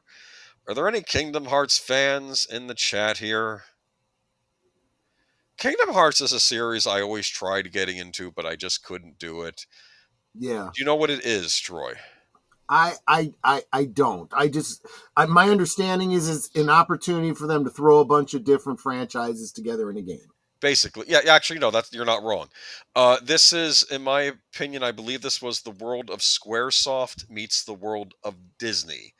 And I think, even though I don't think this character has been another, you play as this character named Sora. He's like a typical Square Enix type RPG character, and I think he would run into Disney characters. And it was interesting. There are two sets of villain groups in this game. One is more like a Square style group of villains, like from Final Fantasy type games, and the other was a group of Disney villains led by Maleficent. She was the head of the Disney villains in the group. That makes sense. And I think in the first game you're trying to find King Mickey, so you have to team up with Donald and Goofy in the game, and you go into different Disney worlds. And what was interesting in Kingdom Hearts 2, you got to go into Tron World. Wow. You got to go into Nightmare Before Christmas World, meet Jack Skellington. Wow. And Pirates of the Caribbean World, where you got to meet Jack Sparrow. And I don't know if Johnny Depp voiced it, but it was definitely his likeness in the game. So that's pretty cool. That was kind of neat. Yeah. But then Kingdom Hearts 3 came out, and it was all about Frozen. And no. Okay. They did the Let It Go song in it. Square Enix has reaffirmed yesterday's roundabout confirmation that Kingdom Hearts 4 was still on the way in a brand new message posted to social media that, complete with images, leaves no doubt. Yesterday, Square Enix revealed Kingdom Hearts Missing Link, the GPS-based action RPG for mobile, has been canceled, but took the opportunity to assure Kingdom Hearts fans that the developer was still hard at work on Kingdom Hearts 4.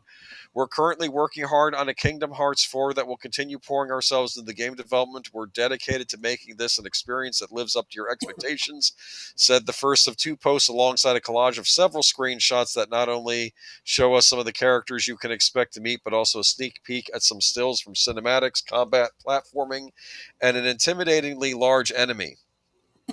I don't know if they ever went into Pixar worlds in these Kingdom Hearts game. That might be a thing they had left unexplored. But we've seen how excited you are, and we are truly grateful at the bottom of our hearts. The second post added, we are really excited and can't wait to share more about Kingdom Hearts 4 when the time is right. Until then, we appreciate your patience. Thank you for your continued support. So this is the first official update on the highly anticipated sequel fans have had it for months. The last being a tiny cryptic tease for Kingdom Hearts 4 back in January, despite being revealed in September 2022 with a full cinematic trailer. Developer Square Enix has since gone incredibly quiet until now, of course. So, and it's hinted that this will, after 22 years and a whopping 18 games, which sounds odd considering this is number 4 in the title. I think they had a lot of spin-off games. This might shift the Kingdom Hearts narrative toward its conclusion. So, anyone in the chat, Kingdom Hearts, Geek Flag, you're a big fan? Oh, Mr. House Party, yes, cool, not. Okay, well, everyone has their opinion. Can you shoot at Winnie the Pooh with like a gun or something? That might be kind of fun. I somehow doubt it, but you're right. That would be cool. Square Enix made that Avengers game that I want to play. I heard they did a good job with the Guardians of the Galaxy game they made. That apparently got good write-ups. But yeah, I don't know if anyone else here. Did I miss anybody else's things on Remember waiting in line sale for the PS5, $300 with warranty. That's not bad. Was it $300? Or am I not have my glasses on? Hold on. That's pretty good. I got my Xbox One S for $200, and it came with Minecraft. I mean, I don't know what's going on with console prices yesterday. I mean, I do expect things to increase, but not like this. Yeah, Pooh was I think tranquilized. they're. Oh, go ahead. I'm just speculating here, but I do think that the consoles, with the way that the prices are spiraling up right now, it's got to be a death knell kind of thing, because it's like they're gonna price themselves out of the market, and I think people are just gonna go screw it. We were already leaning away from consoles. We were already starting to look at PCs, and now we're just done with you. Do you know who originally played the voice of the lead hero in these games, Sora? No, Haley Joe Osment back in the day. From no kidding. Sixth Okay, Sense and all that. Yeah, they got him the voice. yeah. They might have replaced him, though, with the more recent, because I guess he aged out of the part. But try Kingdom Hearts based on Pooh, Blood, and Honey. You know what? I wouldn't be surprised. They should do like a Doom mod based on Pooh, Blood, and Honey.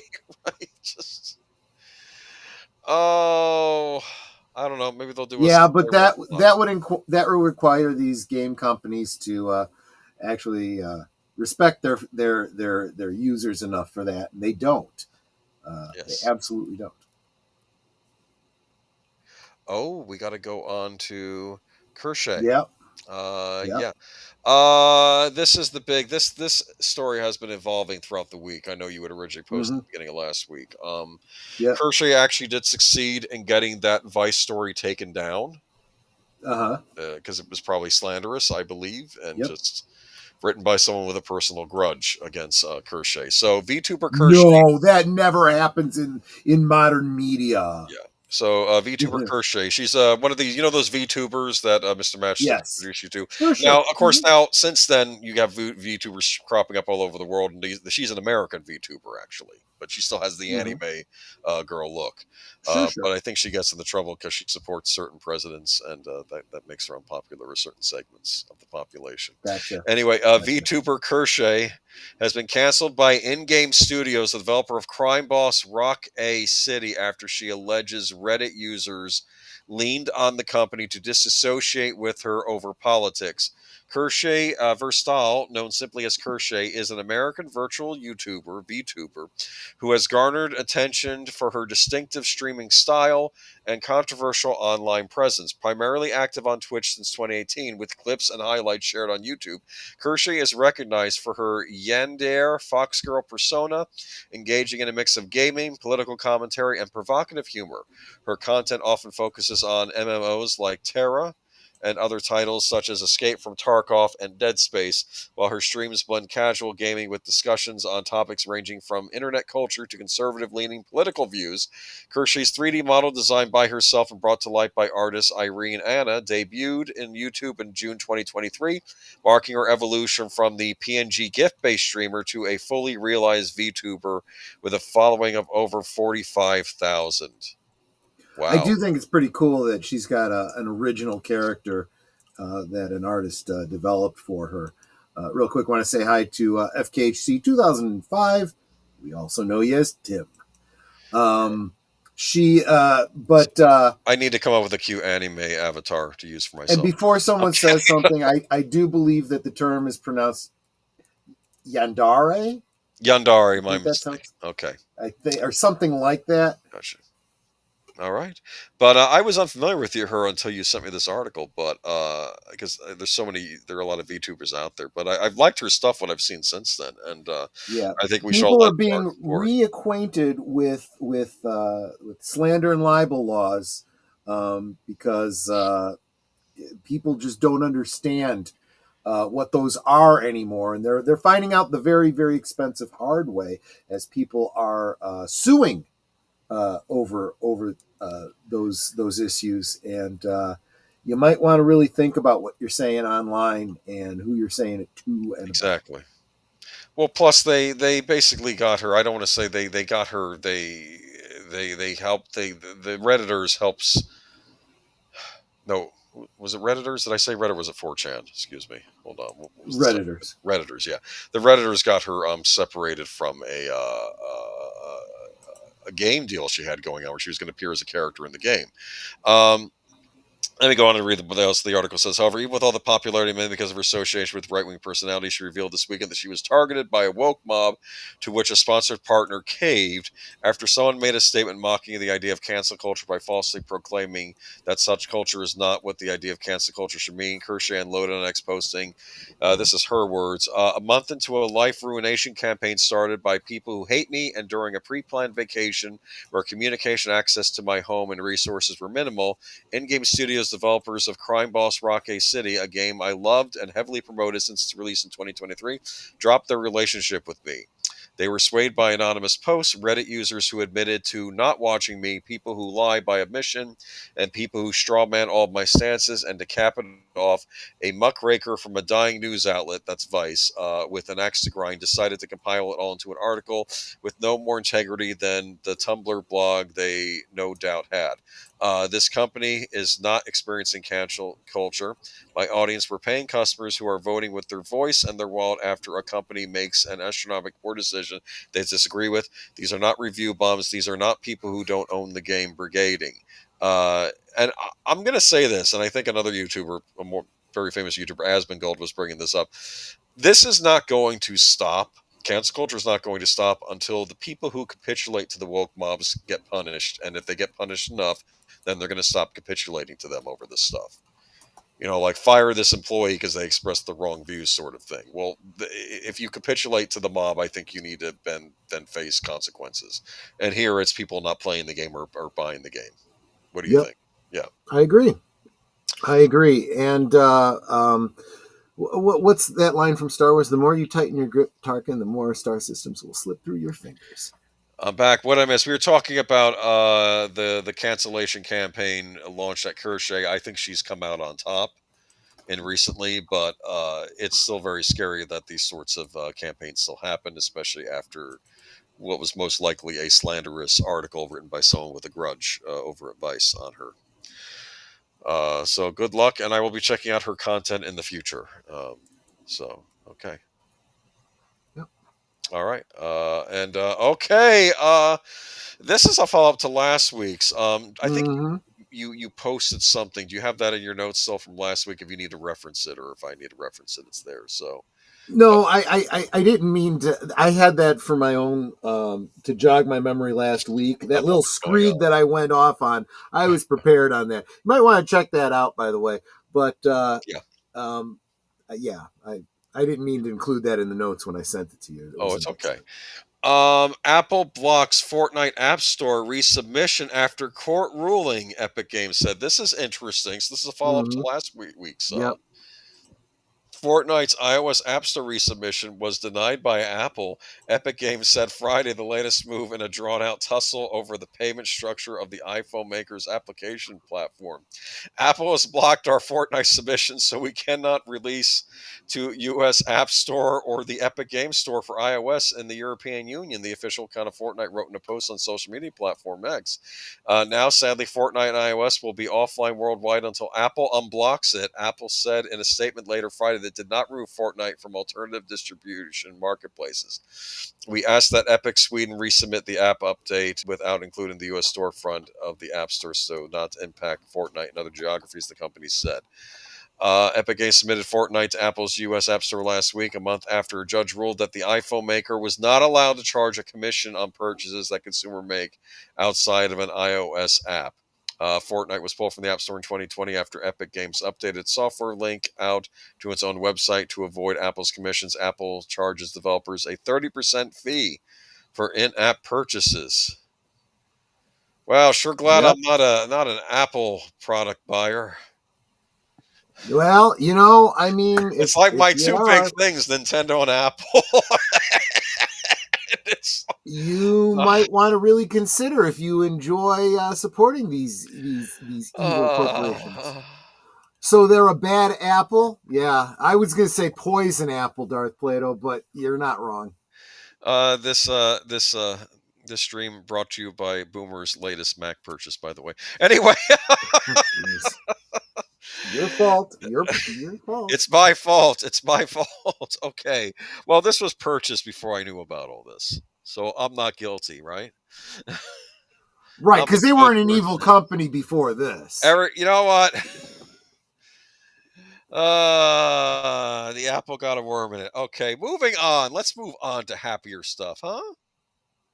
Like, Let's see. Let's see how happy this is. Skyblivion and Oblivion. Oh yes, people got sweet rolls and tea. That was a nice little thing. Thank you again. Submitted by our correspondent on the scene, Mark Melnikoff. So you would think the Skyblivion and Oblivion Remastered teams would be the bitterest of rivals. This is what I think Skyblivion is. I think that. Feel free in the chat to correct me if I'm wrong on this. I was trying to. I think I did research this first game. I believe Skyblivion was people using the Skyrim engine to remake Elder Scrolls 4 as a free mod. Right? That's what I think was going on. I don't think they were charging for it. And of course, then what does Bethesda does? They release Oblivion Remastered, which is a remastered version of the game they were trying to remake using the other things. So, but yeah, because Bethesda dropped a comprehensive makeover of the 2006 on the heads of the team of volunteers, one of which has been diligently working on the project for years. They've been working on this for years. Yet, if anything, the relationship between the two groups of Oblivion overhaulers is turned into a game developer love story. It all started before Oblivion Remastered even been revealed, with Skyblivion project lead Rembrance sending all the love and no hate to Bethesda as rumors of a remake swirled. Following the reveal, Bethesda responded by handing out game keys of remastered versions to the entire Skyblivion team, while calling the modders' own efforts very special. So they're not attacking these people for creating this mod, and they're actually being civil. Isn't that interesting, huh? Mm-hmm. Mm-hmm. Now that winged death archer Cupid has fluttered behind the Elder Scrolls' very own David and Goliath, striking both with a ranged sneak attack from 3x damage. Bethesda formally invited Skyblivion team round to its house, and the modders accepted. Moreover, there are pictures that proved it. The news and images were shared by Rebel's Eyes on X. Many thanks for the Bethesda user inviting us to the office and showing us around, he wrote. Seeing the excitement from Bethesda team, Skyblivion has been absolutely unreal.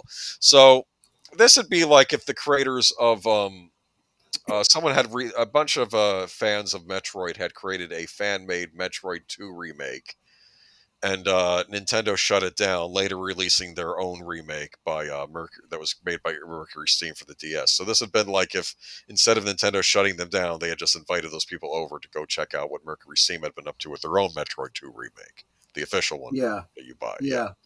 Exactly. The news and images were shared, and Skyblivion is absolutely real. The images include Skyblivion team lined up with various Bethesda developers, including studio head Todd Howard, and the modders in discussion with Bethesda developers in one of the studio's meeting rooms. So while it was all very wholesome, the cynical part of brain says Bethesda's reasons for having Skyblivion team over are largely self-interested, as it doesn't want to be seen as steamrolling a highly anticipated years-long modding project on the cusp of launch. I don't see that as a problem. I don't see that as a negative. I see that working as designed.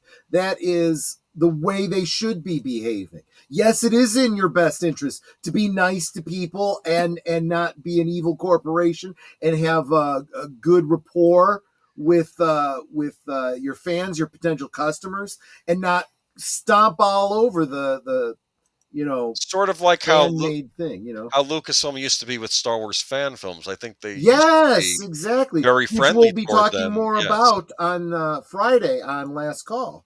And then I think when Disney got a hold of them, they started shutting down. In the past, they were actually very friendly to people. If they're not charging money for it, as long as they're you can make your own fan film, it's fine. I mean, it's exactly. And just like how they're making their own fan version of Oblivion had it been made in the Skyrim engine, so.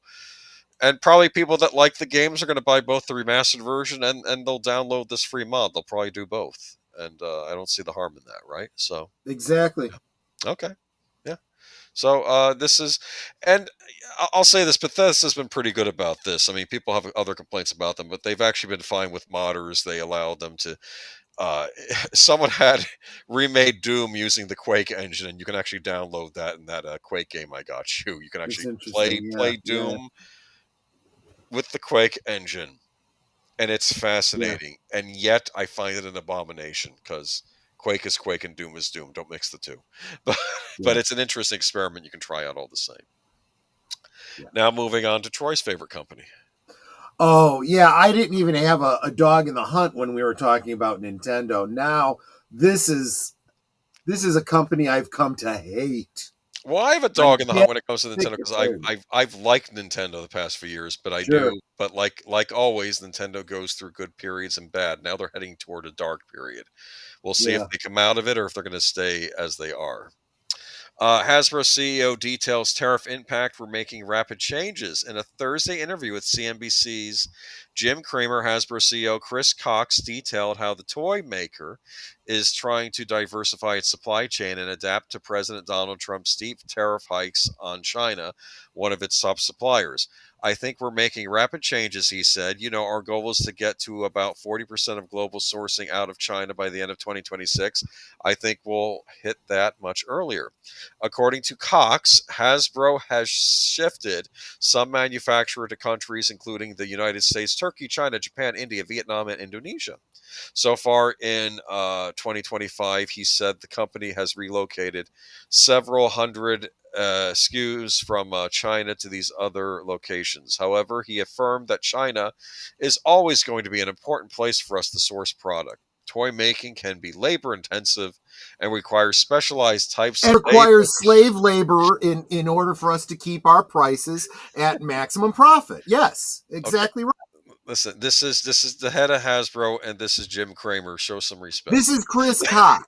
He really is a bag of dicks. Okay, anyway, toy making can be, and Chinese manufacturers have expertise in making specific items like high-end action figures. Right, because we never made high-end action figures in the States, right?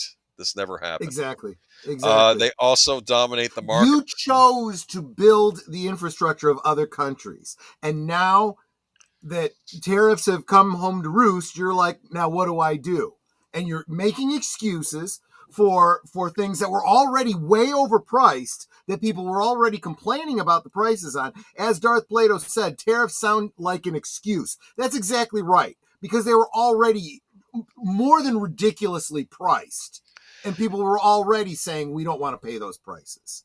Did this all start with NAFTA? As I recall, I think I saw a video about this, and I think what originally... I wouldn't say it started with NAFTA, but that kind of threw it into overdrive. I mean, the goal with NAFTA was like, okay, like the Mexican farmer would get screwed over because we'd be able to send our produce down there, but then he would get the manufacturing jobs that we were losing over here. But then they ended up sending those manufacturing jobs to China anyway, right? So I think I think Mexico just got screwed in that deal in general, and I think we did too. And I don't know. Yes, we absolutely did. Yes. This is why certain elements took over Mexico, probably, because that didn't help them.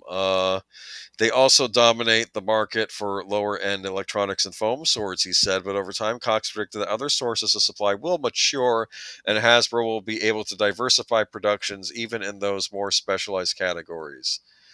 Sounds like a patriot, doesn't he?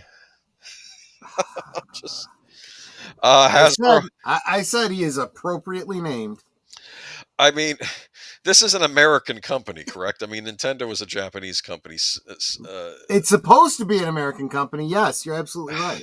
Hasbro on Tuesday reported an earnings beat, but it forecasted that if Trump's 145% duty on imports continues, the company could take a $300 million hit to its bottom line. However, management was fairly optimistic its diversification strategy would help mitigate any losses.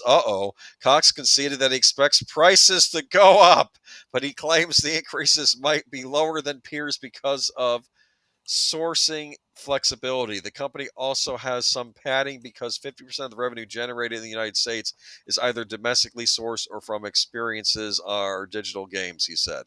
Cox added that trade policy remains a pretty fluid situation. Hasbro expects there will be movement on the tariff front as the Trump administration negotiates deals with more countries.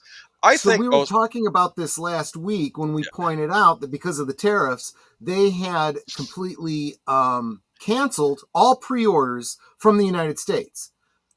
This did not affect Britain. This did not affect Australia, but it does affect the United States, who is, let's face it, There's more people buying toys in the U.S. than in the U.K. and Australia, and they got so much flack for that. That's why they're starting to go, oh, wait a minute. Let's rethink this. And that broke because the retailers let that out. Remember, they were saying, "Look, they're the ones canceling the pre-orders. It's not us. It's Hasbro." I think most families, but I think you'll love this quote at the end. I think most families, when they think about a toy, they think about $10 or $20. They're not thinking about $30 or $50 or $100. That's very few and far between, he said. So we're trying to be selectively keep core items, particularly giftable items, at those $10 and $20 magic price points. On top of all that, Nate says, you hate Hasbro? Back in the 80s, my brother and I designed 2 G.I. Joes, sent them to HBO, to Hasbro. They sent us a letter saying that it's not what they were looking for, but they appreciated us being fans. 1 year later, those 2 characters came out as action figures. Yep. I believe you. It's because when you're a kid, that's my side, but it's not at Troy tonight. It's at Hasbro. Yeah, that's and they're like, what are 2 little kids going to be able to do? Ha ha ha. That's probably what somebody over there thought. Or they'll say, or they made it 10% different, like the holster was on the other side of the person, of the character. Well, it doesn't matter, because what they'll say is, we own the rights to G.I. Joe. You don't own the rights to any fan-made thing based on our IP. Legally, they can do that, but it's still a really crappy thing to do. And we have another story. Oh, sorry. It's okay. No, we hadn't really pivoted yet. This is Hasbro Pulse, right? Yes. Which I know you've said you've dealt with, right? I have. So Hasbro Pulse is toys that are being sold exclusively through Hasbro's online store, basically. That's what Hasbro Pulse is. It's their online store. These toys are not going out to any of the distributors. They're not going out to any of the big box stores or anything like that. You're only getting them through Hasbro Pulse. Hasbro pre-orders resume with original prices. Last Friday, it seemed as if Hasbro was going to be raising the United States manufacturer suggested retail price of many of their action figures due to tariffs, but instead made pre-orders on their website unavailable. Trade talks between the United States and China took place over this past weekend, and on Monday it was announced that there would be a 90-day hold placed on the tariffs between the 2 countries. There's still a 10% and 20% tariff on products produced in China, but it is much lower than the 145% tariffs we saw last week. Trade talks between the 2 countries are expected to continue in the coming weeks. This morning, Hasbro resumed the pre-orders on their own website without any new price hikes. Whether that will change anytime soon is still unknown at this time. We have noticed that GameStop yesterday raised prices on many recent Hasbro pre-orders to the amounts that we had reported were supposed to be coming last week. As of this report, they are the only retailer that seems to have raised prices, and it is possible that perhaps GameStop is going off old information and may soon lower them again. Okay, so we'll give GameStop the benefit of the doubt. As we have previously mentioned when reporting on the tariff situation and its effects on the toy industry, it's a fluid situation due to all the uncertainty that's been going on, so things could change anytime. We, of course, will continue to update you as things develop. So is this good? Right? Are you happy with this? Absolutely not, because none of the toys that they're talking about here are ones that really anyone wanted. The ones that they actually wanted were the ones that were announced on May the 4th, that were put up on their Hasbro Pulse, for pre-order, to their proprietary, I don't know what they're called, the Hasbros, the ones that pay a premium price to be able to order things an hour early. And everything that people wanted sold out in less than an hour. So if you didn't pay the premium price to belong to their little club, you couldn't order these toys. But it's even worse than that, because even the people that paid the premium price didn't get a chance to get them. They were gone and sold out. So that tells me that some of these people that are paying this premium price to be able to order early from Hasbro are also scalpers, because those toys are now coming out on pre-orders on eBay for double the price. Welcome, Horror King, to the chat.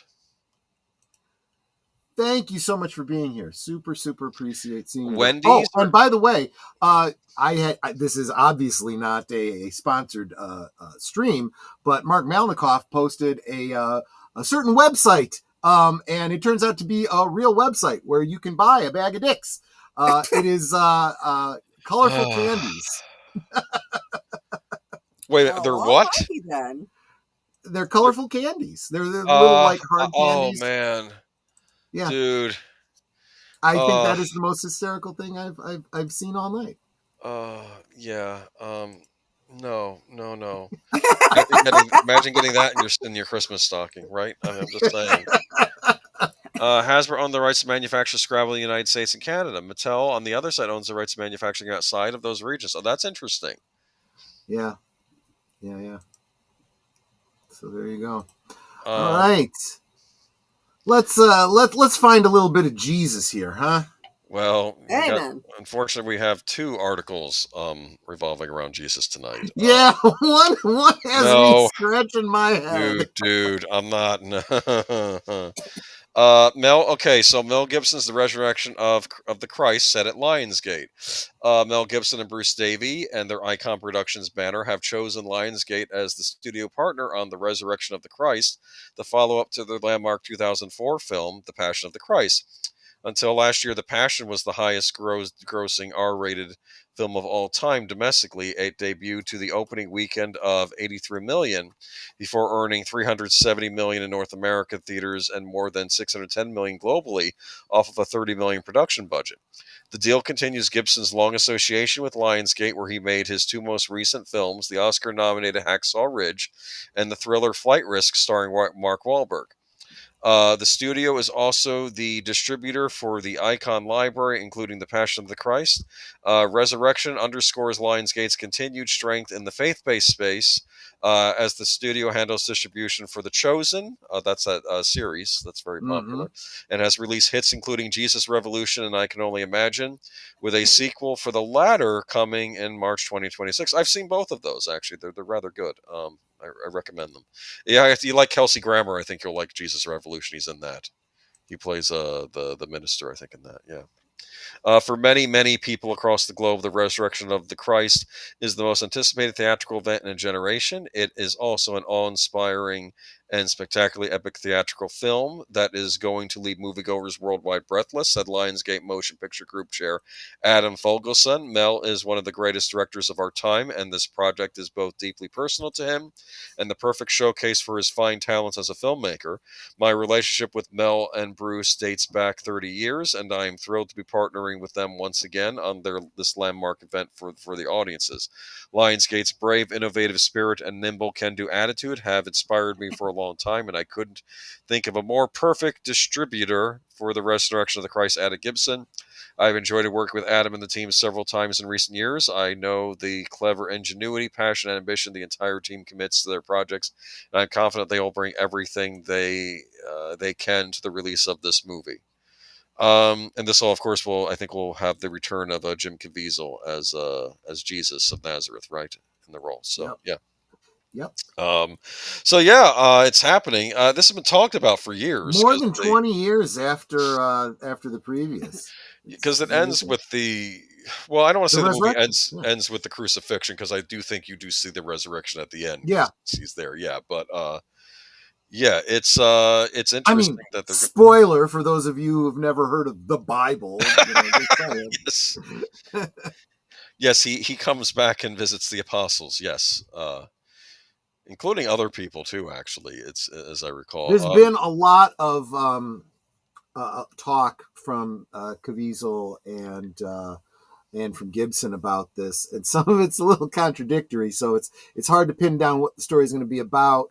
One account I heard was that it was going to cover, basically the first century church. That it was going to go from the resurrection up through the death of John of Patmos. Oh, interesting. But yeah, but there's also been talk that there's going to be flashbacks to the fall of Satan and the of Lucifer, whatever. Oh, interesting. And the angels, and gets a little bit trippy because you are talking about supernatural events and whatnot. So I don't know. But then again, it is what we're really saying here is it got the go ahead. They're partnering with Lionsgate, and they're ready to start moving on it. So nothing is firm until they're finished. I remember Gibson was very careful with the original film. He did show it to a wide variety of Christian denominations to see, if anyone would object. I remember that was a big thing when the original came out. I mean, I saw the first one in the theaters. It's weird. Do you know the horror host Joe Bob Briggs? Yes, you've mentioned him many times, and I've looked into him. Yeah, he's very funny. One time he wrote a book called Profoundly Disturbing, right? And he was actually visiting a community college I used to go to, so I went to see him, and he gave a presentation on all these movies that were controversial over the years and got into big trouble. And at the time, the Passion of the Christ was out, and he says it's still going on. People are yelling about the Passion of the Christ. And it was interesting when this came out. Both Ebert and Roper gave it big thumbs up because I know people on the left were attacking it. And he's saying there's nothing, but they said no, there's nothing wrong with this film. It's a great epic film. We didn't understand why. Yeah, the only people that had a problem with it are people that just hate religion to begin with. Yeah. Yeah, that film was not taken. Well, I haven't watched it, so I don't have anything to say about. Oh, The Last Temptation of Christ. That was The Last Temptation of Christ movie. Yeah. I have I've seen the film. It's a good film. Up until the Passion, it was probably the best depiction of the crucifixion. As it was William Dafoe, right? I believe in that movie. Yes, it was. Yeah, which is a strange choice, but what he did a fine job. But it is predicated on the idea of what if Jesus was just a prophet, just a man, not the literal son Godhead, or the son of the Godhead, and that a lot of Christians consider that to be blasphemous, right? But and again, it's speculative. It's the Last Temptation being that when Christ cried out, Eloi, Eloi, lama sabachthani, right? My God, why have you forsaken me? And the reason is very clearly, you get from Scripture, at that moment, God turns his back on Christ, and he's never been separated from God ever before. That is what he feared the most, not death, but that separation. And that needed to happen. He needed to experience that because that was what he was taking on by taking on the sins of the world. And obviously the temptation is, hey, you have all the power of God. You don't have to put up with this. You can come down off of there right now, and you can live out a life like a normal person. You've done what you came to do. Why don't you? And so he does, and he sees what happens and why he shouldn't do that. So he cries out to God again and says, and then I'm kind of, I'm just, spoiling a 35-year-old film, but anyway, right. He cries out to God and says, I'm sorry. I didn't understand or I take it back. And God grants his wish and puts him back up on the cross. And, of course, his last words, into your hands I commend my soul. Well, what's funny, because you're saying that, and, of course, that was very controversial at the time, but doesn't sound as controversial as the movie we're going to be talking about in a little while. No, You're absolutely right. In fact, church that I belong to, we watched the Last Temptation of Christ and talked about it. Right. And said, well, this is why it's wrong. This is why it doesn't depict Christ. But it's not a terrible message if you're trying to understand what Christ did. Right. You know, it really does kind of put some things in perspective for you if you are critical about it and if you are not, getting all bent out of shape, unnecessarily. But of course, the biggest question was, did Scorsese get the Roman uniforms right? I'm kidding. That's what the Metatron Well, complains about all the I time. haven't seen it in 35 years. I might have a different Like, people take love The on Chosen, it. but he complains about the Roman garb on there. He says, no, he's wearing that backwards. Like, he says stuff like Well, But, and of course, see, he that gets... is the one thing I will say too. Going back to talking about the Passion of the Christ, they really did their work. They got they claim they're doing the very same thing here. That they have reached out to historians, biblical scholars, Right. and linguists. If you may remember that they used Latin, Aramaic, and possibly some Greek in the original Passion of the Christ. There's not a word said in English in that movie. Every one of those actors, Jim Caviezel had to learn all of his lines in Aramaic. Aramaic is effectively a dead language.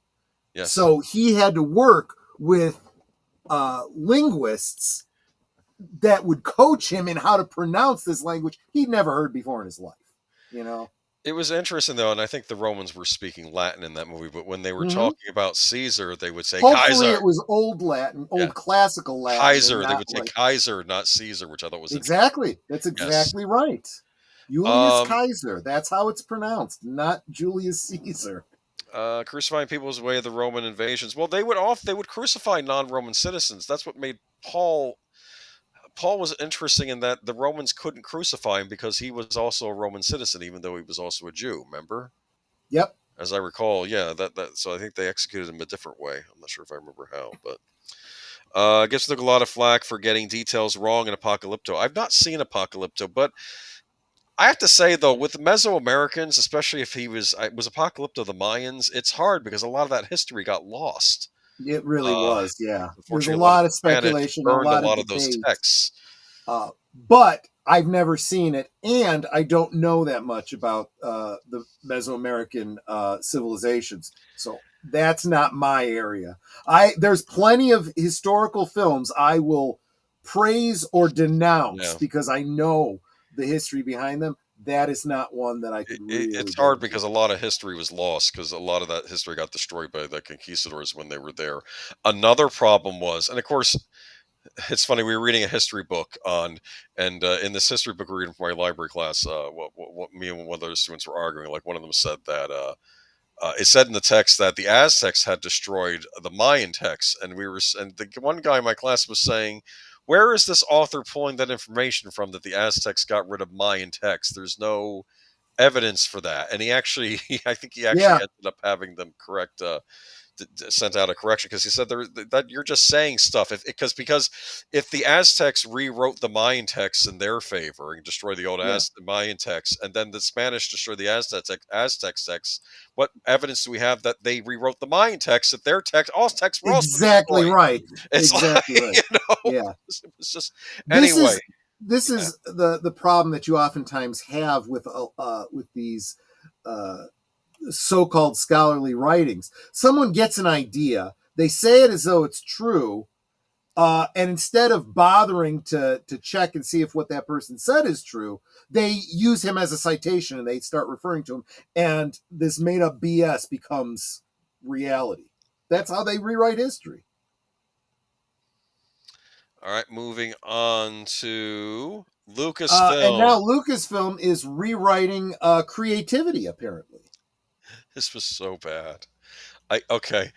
The history of Star Wars is the history of visual effects. For decades, Lucasfilm and its effects division, Industrial Light and Magic, have, through innovations in camera technology, miniature techniques, practical effects, and computer-generated imagery, charted the course for Hollywood film production, establishing a visual canon that resonates so strongly with its fans that many of them idolize a guy who hacked up a bunch of younglings with a laser sword purely because of how cool his armor looks. Oh.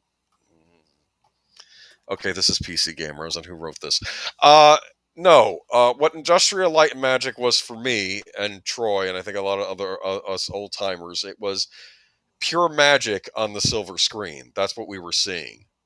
Yeah. Uh, Yeah. as a child, seeing Star Wars, seeing Star Trek 2, remember, they didn't just work on Lucasfilm projects. They would go out and do other projects too.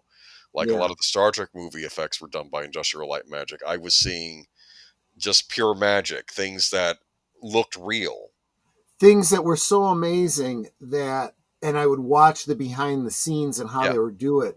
And I wished I could recreate that. I wanted to be able to use my Tauntaun with my Yep. Luke Skywalker action figure and do stop motion with them. And I knew I couldn't. You know, I didn't have the budget. I didn't have the abilities to buy those sorts of things. But It's yeah. kind of sad because I think that's been lost a little bit over the years. Not entirely, because I would say so, especially as we get into this article. You're literally describing that. To celebrate that legacy of cutting-edge craftsmanship, former ILM Chief Creative Officer and current Senior Vice President of Creative Innovation at Lucasfilm, Rob Bredow, got a TED stage in April to share a vision of what he called a new era of technology. That vision was a 2-minute AI-generated video of blue lions and chimpanzees with zebra stripes, not to mention the ungodly outcome of snail and peacock interbreeding. You forgot about the crocoturtle. The crocoturtle. Like a turtle, but it had a croc's head. Yes. Bradow began his talk with a summary of ILM's history, founded 50 years ago to solve the visual storytelling challenges in Star Wars. As Bradow described at ILM's, and to be fair, the history he gives is interesting. Yeah. There's a little bit of I want to say butt kissing to Kathleen Kennedy in that, though. Of course. Kathleen Kennedy did this. Okay. ILM's success came from artists and engineers working in tandem, blending aesthetic sensibility with technical innovation. He shared anecdotes from the production histories of Jurassic Park, Indiana Jones, and The Mandalorian, moments where artists elevated what could be achieved with new technology rather than be replaced by it. That's blending the old and new, how tech creativity working hand in hand creates things we just love, Bradow said. So what happens when you put the latest AI tools in the hands of talented artists, both to see how good these tools are these days, and what does it do to artistic imagination? And this is now the writer of the article. Unfortunately, I don't think tech and creativity were particularly alleged on this one. Bredow then moved on to his premiere of Star Wars Field Guide, a short film created by an ILM artist over the course of 2 weeks using AI generation to explore what it would feel like if you sent a probe droid out to a brand new Star Wars planet. And I can safely say that if I sent a probe down to a Star Wars planet and got back images of alligator heads crudely spiced onto turtle bodies, I'd be pretty bummed. Field Guide is, to be frank, embarrassing despite the triumphant Star Wars score. ILM's foray into AI generation didn't produce anything remotely compelling or even particularly alien. It made a mostly normal sloth with bits of rock sticking out of its fur. It put a peacock head on a snail. There's a bear with tiger stripes. There's a blue gazelle and a blue lion and a pink iguana and a couple of walruses with octopus bits stuck on there. And none of it makes me feel anything, because why would I care about barely fake creature, essentially just two existing animals smushed together, which nobody bothered to make themselves? And I'm sorry, I look at this and I think about all the great artwork that was done by Ralph McQuarrie, right? And they're basically saying, well, we don't want any of that stuff anymore. We're just going to have a machine crap bunch of stuff out. Well, isn't it good, though, that Lucasfilm still has their practical effects side still around? I know they oh, no, wait, they shut that studio shut down. Yeah, exactly. That studio shut down, so all they have is the CG crap. Okay. Yeah. It's pretty fun to see artists leveraging the latest new tools. Bredow said as the film ended, to perhaps the most generous applause anyone has ever given. I have to ask, is it the AI-generated imagery doesn't have any glaring errors, but what was fun here?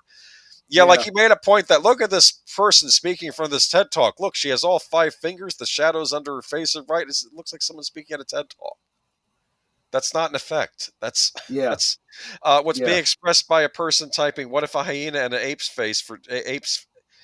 What if a hyena had an ape's face for 2 weeks? I saw this artwork, and it's like I could do that myself on Midjourney right now. What? And if anything, it's almost saying, you know what? You don't even need Lucasfilm anymore. You can make your own stuff. make your own fan films. Again, we'll talk more about that on Friday on Last Call.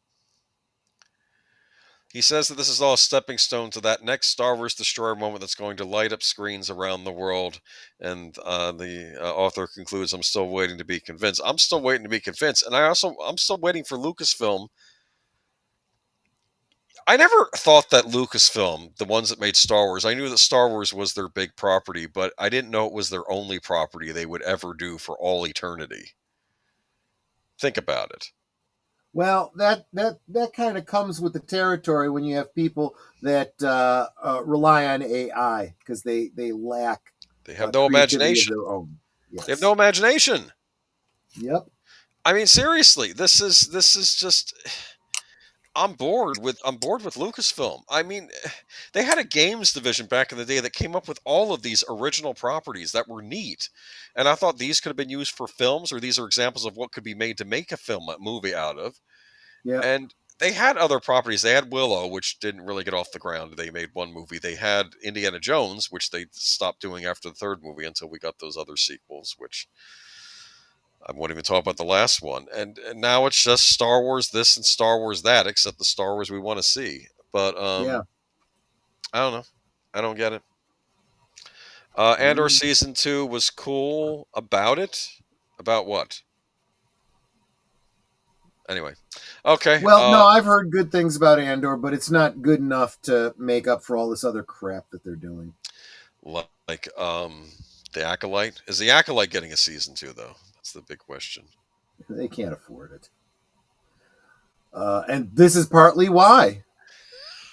Rachel Zegler's Snow White re-release bombs hard. I tried finding, that's the best I could do, was the old Snow White head face down in shame. Yeah, that is actually spot on. I'd say you chose right. Rachel Zegler's getting into trouble. I heard she's being banned from red carpets now. She is literally poison for the entire industry. Nobody wants her around. I have to do some research. Apparently, there was trouble behind the scenes of her Broadway production of Evita. Is that right? I hadn't heard that, but then again, I wasn't really following it. Right, because we don't do Broadway as much on here. Rachel Zegler's Snow White just flopped again, and this time even harder. Disney quietly re-released the controversial live-action film in 1,330 theaters over the weekend of Mother's Day, but the move backfired and only pulled in a laughable $335,000 at the box office. Assuming my math is correct, that breaks down about 17 tickets sold per theater, with an average ticket price being around $15, which might be generous. The breakdown per theater is actually more embarrassing. Friday, 3 to 4 people saw it per theater. Saturday, 8 people. Sunday, 5 to 6 people. The $335,000 did nothing to move the needle for Snow White's box office. It's at $86,494,529 domestically, with a 116.339,785 foreign gross. The worldwide box office gross is at $202,834,314, which Disney just confirmed was a big bust, along with Marvel's Captain America: Brave New World. Really? Yep. Shocker. Shocker. Snow White cost well over $270 million plus $100 million marketing campaign. Disney only gets half the domestic ticket sales and less than half from foreign gross. It's looking the bare minimum at $100 million loss for Disney. The Marvels, which similarly bombed, lost Disney $237 million. Likewise, Indiana Jones 5 lost Disney $143 million, which also lost Disney $131 million. Disney, you had a dark age once before. Remember the early 80s? They kept releasing flop after flop. And to be fair, those were better movies than what they're releasing now. Yes, you are not wrong. I mean, I liked Oliver and Company. Maybe it wasn't the smash hit that Disney wanted to be. I did too. A good movie. I absolutely did too. Yeah. A Disney producer's son also publicly blamed Rachel Zegler for Snow White flopping due to her controversial because she wouldn't shut up. Yep. The comments include. I'll say this for Brie Larson: she does shut up about the politics lately. Yeah. Oh yeah. She knows. She definitely learned her lesson. It was. Yeah. The comments included saying bad things about the beloved original animated series, to political comments on the social media posts with the release of Snow White trailer to comments wishing harm on President Donald Trump and his supporters. Yes, I remembered that. Following Yes. Snow White, Rachel Zegler won't be starring in any big budget movies. Actually, similar to what Brie Larson did following the Marvels bombing, Rachel Zegler is starring in a play in London. However, last week checked, ticket sales may actually be worse than Snow White. Zegler was also named as starring in the low-budget mom drama indie flick with Marissa Tomei, where Zegler will play the daughter of Tomei's pill-swapping ex-punk rocker mom. Sounds like a big hit already. Oh, there's some sarcasm there, isn't there? All right, let's see here. Black Cauldron was profoundly better than the stuff they make now. Did you ever see the Black Cauldron, Troy? I have, yeah. I liked it very much. Yes. Redheads are persona non grata now. Oh, you're talking about how they erased them from movies. Yeah. Yeah. All right. Moving on to Alien Earth. Make it stop.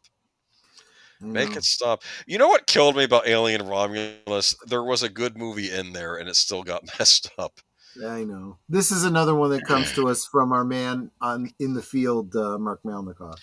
Alien franchise fans have long awaited a look at Noah Hawley's upcoming FX series Alien Earth, and that wait is officially over. Episodic photos of the ensemble cast led by Sidney Chandler, who plays the character Wendy, can be found above. The 8-episode season will premiere with 2 episodes on Tuesday, August 12th at 8 p.m. Eastern on Hulu and the FX linear channel 8 p.m. Oh, so it will be on regular cable TV as well, if you get FX. All right. In the U.S. and via Disney Plus internationally. New episodes will drop on Tuesdays on Hulu beginning at 8 p.m. And FX at 8 p.m. Eastern Standard. Oh, I'll have to tell. Okay, I have a friend who's obsessed with Alien. Maybe, but she doesn't have Hulu. Maybe she has FX. Additionally, further details about what the show is about can be found below. When the mysterious deep space research vessel USCSS Magonet crash lands on Earth, Wendy, played by Sidney Chandler, and a ragtag group of tactical officers make a fateful discovery that puts them face to face with the planet's greatest threat in FX's Alien Earth. In the year 2120, the Earth is governed by 5 corporations: Prodigy, Wayland Litani, Lynch Dynamic, and Microsoft. I'm joking. Threshold. Yeah. Okay. In this corporate era, cyborgs, humans with both biological and artificial parts, and synthetics, humanoid robots with artificial intelligence exist alongside humans, but the game has changed when the Wonderkin, founder of and CEO of Prodigy Corporation, unlocks a new technological advancement: hybrids, humanoid robots infused with human consciousness. So I guess the human personality can survive in robot form. This is what they toyed with on that show, Westworld. Yep. This one guy was trying to figure out a way, can we make these And Westworld that's what they did to Picard, too, in Star Trek. So there you go. I remember on Westworld it kept failing, though. They kept trying to do it. Like this guy wanted to live past death and have his personality preserved in a replica of him, a robot, but it kept screwing up. Even though the artificially intelligent robots were fine, and he couldn't figure out why the human personality couldn't survive. I don't know if they ever resolved that because I stopped watching after season 2. But the Hearst hybrid prototype named Wendy Chandler marks a new dawn in the race for mortality after Wayland Yutani's spaceship collides with Prodigy City. Wendy and the other hybrids encounter mysterious life forms more terrifying than anyone could have imagined. It was previously revealed that the series will feature 5 monsters. Does that mean 5 xenomorphs or 5? I have no idea. Different types of monsters other than the xenomorph. The cast will include Timothy Oliphant. I do like him. Alex Lauder, Samuel Blanken, Babu Sisi, Adrian Edmondson. I don't recognize these names. I might have seen them in shows before, though. I don't know. FX's Alien Earth is created for television. It's produced by Noah Hawley, Ridley Scott. Ridley Scott's involved. David W. Zucker, Joseph Eberti, Dana Gonzalez, and Clayton Kruger also serve as executives. The series is produced by FX Productions. I was really getting into Alien Romulus, but then they had to bring up the engineers and the other things. Yeah. Like, stop bringing up that crap that Scott introduced in the other movies. You don't even have to disavow it. Just don't bring it up. But it still got brought up. That's what bothered me about it. Ed Harris was in that show. Yes, he was on the... Because you can't transfer the soul. Yeah, that doesn't make any sense to me. How do you transfer the soul? You got to remember that the people writing this stuff don't even believe in the soul. In Ghost in the Shell, it was odd because the cyborg still had a portion of the human brain in them in Ghost in the Shell, and each cyborg had a ghost. And I'm not sure if the ghost was the soul or something else. I assumed it was the soul or something clinging on to what was left of the body. But they drammed Raylan and Pilgrim into this, yes. But it all has to tie in Boomer. Why? You know, I don't hear them bringing up Alien Resurrection. Remember Alien Resurrection? Winona Ryder was the android in that one. It was a big shock at the end. Yeah. I kept wondering, Winona Ryder's on a ship with burly space pirates. I'm sorry. I'm just... Yeah. Anyway, I won't say anything further on that, but it turns out she was an android, so that makes sense. I'll say this: Alien Romulus and the Prometheus and Alien Covenant, the most interesting characters in those were the androids. They always do well with the androids in these movies. They tend to be the most interesting characters. We're not dealing with an android, though. This is an android with a human consciousness in it, which doesn't make any sense to me. Yeah, it's why just even bother? Android. It's just an android, then, right? The human consciousness can't survive on unless it's the human brain. But then the human brain would make it a cyborg, not a I don't understand. Darth Plato says, I didn't bother with Romulus. I didn't either, but then again, I'm Klingon. I have a bias. Fine. What killed me about Romulus is I felt that there was good stuff in a lot of the picture.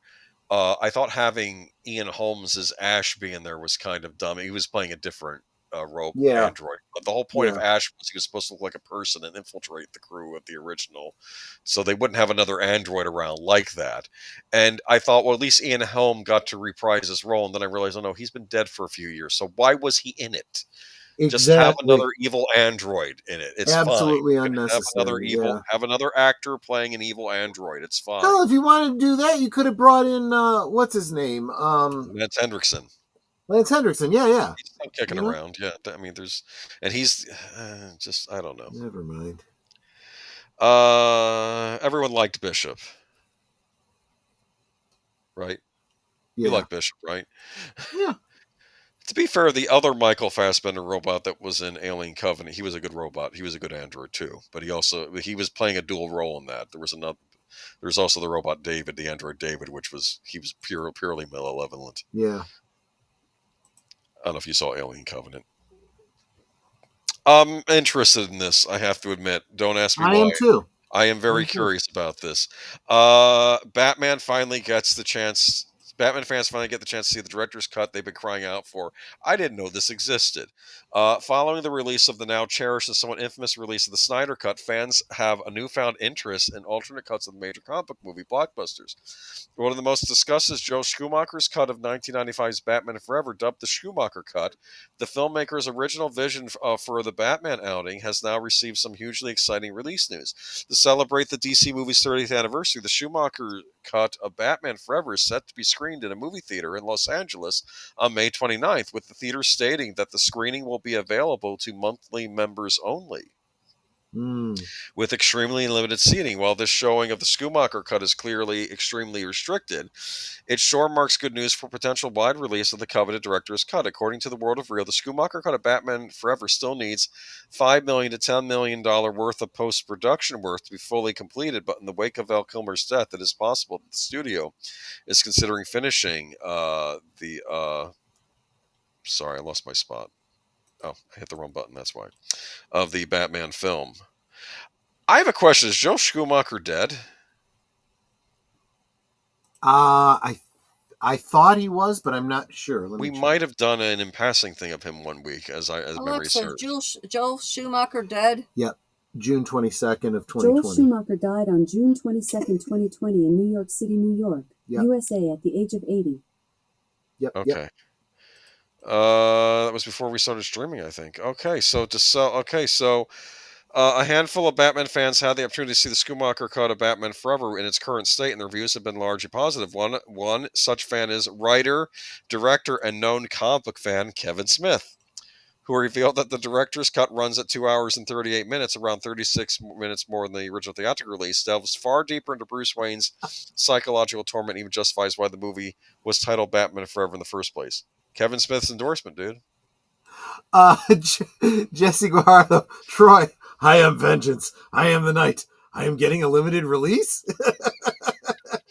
Well, here's the problem. It's getting a limited release because, unfortunately, it's not really done yet. I'm sure there are effect shots missing and other things in this Darth new Plato, ask me.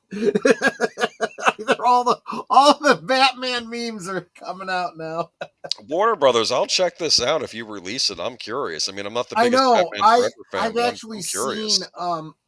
seen a minor deep dive on Batman Forever, and it did not indicate that there was a director's cut or that it was coming or anything like that. But it did talk about some of the things that probably would have been in it and things that were changed. And I'm like, man, I would have loved to have seen that original movie. Now come to find out, yeah, maybe I'll get that chance. Okay.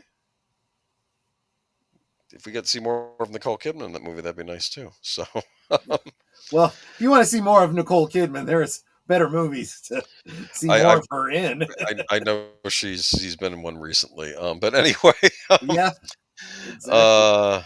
So with the celebratory, I don't know. I'm curious. Are you rest of the chat? You excited for this? Would you see the extended cut? I would probably go to the theater to see it. Yeah, absolutely. Yeah, I think I would too. Yeah, I think I think Warner Brothers should do it. I mean, I don't know if Zaslav is the type that would okay this, but I think it would be worth the investment. I think it would make money, dude. If you put it out, I think people are curious.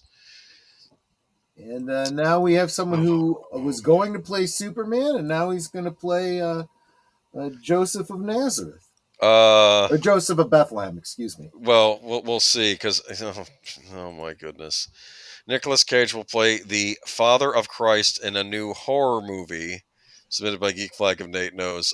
This is from Slash Film. So these words are not mine. Yes. If anyone's listening, including the man upstairs. Anyway, let me go ahead and read. Right. Can I interest you in a horror movie about Jesus? My answer to that is no. How about a horror movie about Jesus starring Nicolas Cage? The answer is still no, but more no. The new movie, The Carpenter's Son, will be just that, a horror pick inspired by the unknown childhood years of Jesus. His middle initial's not H. Christ himself. For those of you not very... You think it's funny, man. It stands for Horrence. It stands for Horrence. Okay. I don't know. I feel myself reading this article, Sean Connery about to slap me in the face. Okay, from Last Crusade. Anyway, for those of you not very schooled in a title of the schooled in a little book called the Bible, just know that after Jesus' birth is recounted, almost nothing is known about his childhood. The traditional story, I love this sentence. The traditional story traditionally jump cuts to his adult years when he's starting out his ministry. Okay, the traditional story traditionally jump cuts. Please pick other words. That's please. Traditional, yeah. At least that's the tradition. That sentence makes no sense. Okay. No, they don't have a lot of accounting. Welcome, the Horror King. It's not there. They do have an account of going into the temple as a child. Didn't you know you'd find me in my father's house? Remember that? That's yes. Yes, they did. I want to welcome the Horror King, who is joining us now. We are talking about a potential horror movie. I'd be interested to find out what your thoughts are on this. I know what my thoughts are. Okay. Anyway, however, there are unofficial, uncanonical texts that recounts Jesus' youth, including the apocryphal gospel, the infancy gospel of Thomas. This apocryphal gospel may be the basis for the Carpenter's Son, which hails from director Lotfi Nathan. I didn't know this existed. I assume this was some sort of Gnostic gospel that didn't make it into the Bible because I read its contents and it's nutty. That's why I didn't make it in there. Go ahead. There's a couple different books of apocrypha. One talking about Jesus bringing a bird back to life or something like that. That's from this one. Yes, I was reading about that. There's also something about striking down one of his playmates and then resurrecting him again. I don't know. It was No. all a bunch of weird stuff. This is some weird stuff. Okay, according to Deadline, Cage will play the Carpenter, aka Joseph, Jesus' adoptive father. Jesus' mother Mary will be played by FKA Twigs, and the Big J himself, Jesus, credited as the boy, will be played by Noah Jupe. All of this sounds mighty intriguing, as does the film's official synopsis, which you can read below. Here's the synopsis. The Carpenter's son tells the dark story of a family hiding out in Roman Egypt. The son, known only as the boy. Okay, so they're not going to call him by his name in the So movie. maybe if they don't actually call him Jesus, they can Tread offer very some. carefully here, people. I'm just Yeah. saying. As I Marcus am said, less likely to see this movie than I am to see Resurrection of the Christ. Let's put it that way. that's good. Is driven to doubt by another mysterious child and rebels against his guardian, the Carpenter, revealing inherent powers and a fate beyond his comprehension. As he exercises his own power, the boy and his family become the target of horrors, natural and divine. What does that mean, divine horrors? It means the devil's after him. But that's not divine. I guess they're using that as supernatural. Yeah. I'm just, but supernatural even that's supposed to come from God, not from other things. Anyway, it's not entirely clear what horrors natural and divine could mean, but it's worth noting that the infancy Gospel of Thomas depicts young Jesus as a kind of holy terror, using his powers and horrifying the people around him in the process. At one point, he sculpts some clay birds and then makes them come to life. In another instance, he curses another young boy, and the boy drops dead. Jesus later raises the boy from the dead, just in case you were wondering. Will the Carpenter's son depict Jesus as some kind of demon child using his supernatural powers willy-nilly, or will the horrors be more spiritual? I don't know. Look, I'm not touching this movie. I will reserve judgment until it actually comes out. If it ever actually comes out, we don't know that it's actually going to happen. Look, we'll see. You know, I have no idea. I mean, I guess we have the Da Vinci Code already, right? So, yeah, good point. There was a wonderful line in The Sopranos. Do you remember that where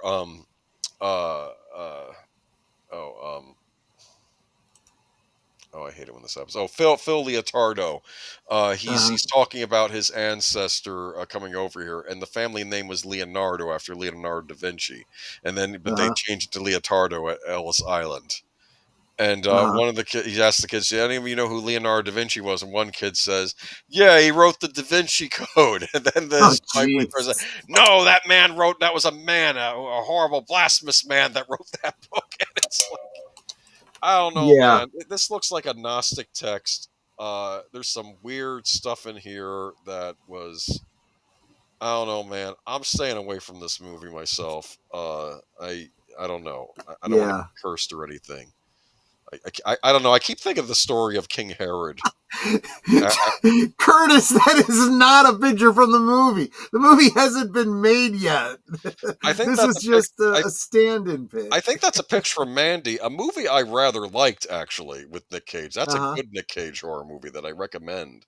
But yeah, I don't know about this one. And granted, they may chicken out, or maybe they're being wise, I don't know, and not actually call the boy Jesus, or call Nick Cage Joseph, or Mary. I don't know. I think you have to be very. I'm sorry, man. I'm sorry, but this is reeking of like the Pooh movie and the Popeye movie and slash like that. And the thing is, yeah, these are children's icons, and oh look, you're defaming the sacred, but it's still just fictional stuff. This is and all I can say to this is, okay, now do Muhammad the early years. Go for it. You know. Keep in mind, but I'll tell you, as far as movies that are actually happening that we know are coming, let's talk a little bit about this. I covered this in much more detail last week during one of my liquid lunches. Love it if you guys go check that out, see what I had to say about this. Superman, yeah. Did I catch that? I think I caught part of that. Yeah, I saw your Friday one. I remember that. Superman's latest fish offers a new look at the titular DC Comics character heroics. The full trailer for. Actually, I did watch that stream that you had. Mm-hmm. You were saying some of the things they did right. I remember that. The full trailer. Yeah, I For, mean, yeah. I have no illusion that this is going to be a perfect Superman movie, but I think that a lot of the people that are poo-pooing it are being incredibly unfair, and I'd go as far as to say, to some degree, hypocritical. This is they're literally showing you the things that they're doing the opposite of the Snyderverse because the fans got so on them.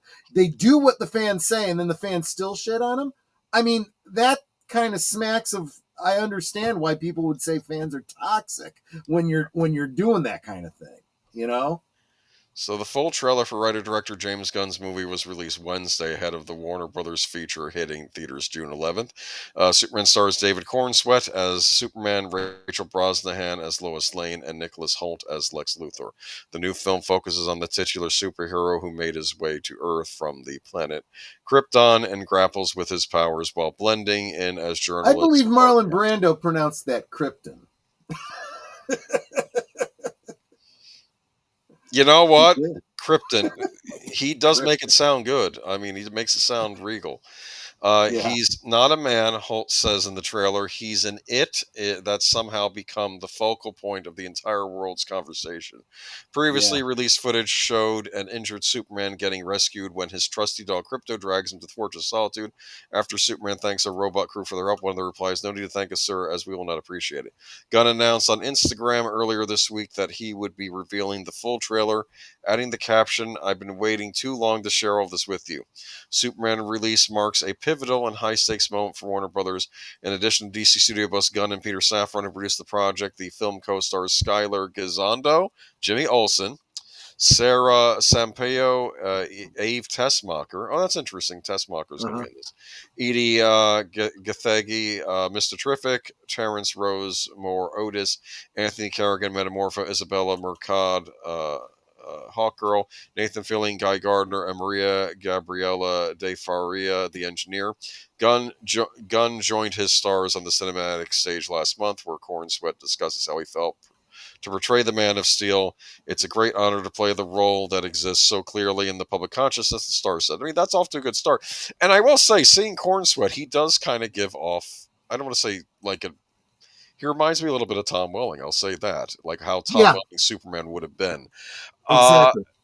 And I can already tell you, I think that this is going to be an anthology thing, and I think it's going to be a framing story, and it's going to be centered around Lois Lane interviewing Superman, asking about these controversial things he's done over the past year or something, right? Oh, I hadn't thought about that. That's a good point. I think that's going to be the frame, because you see him getting a little agitated in the trailer saying, "I was trying to stop a war, people would have died."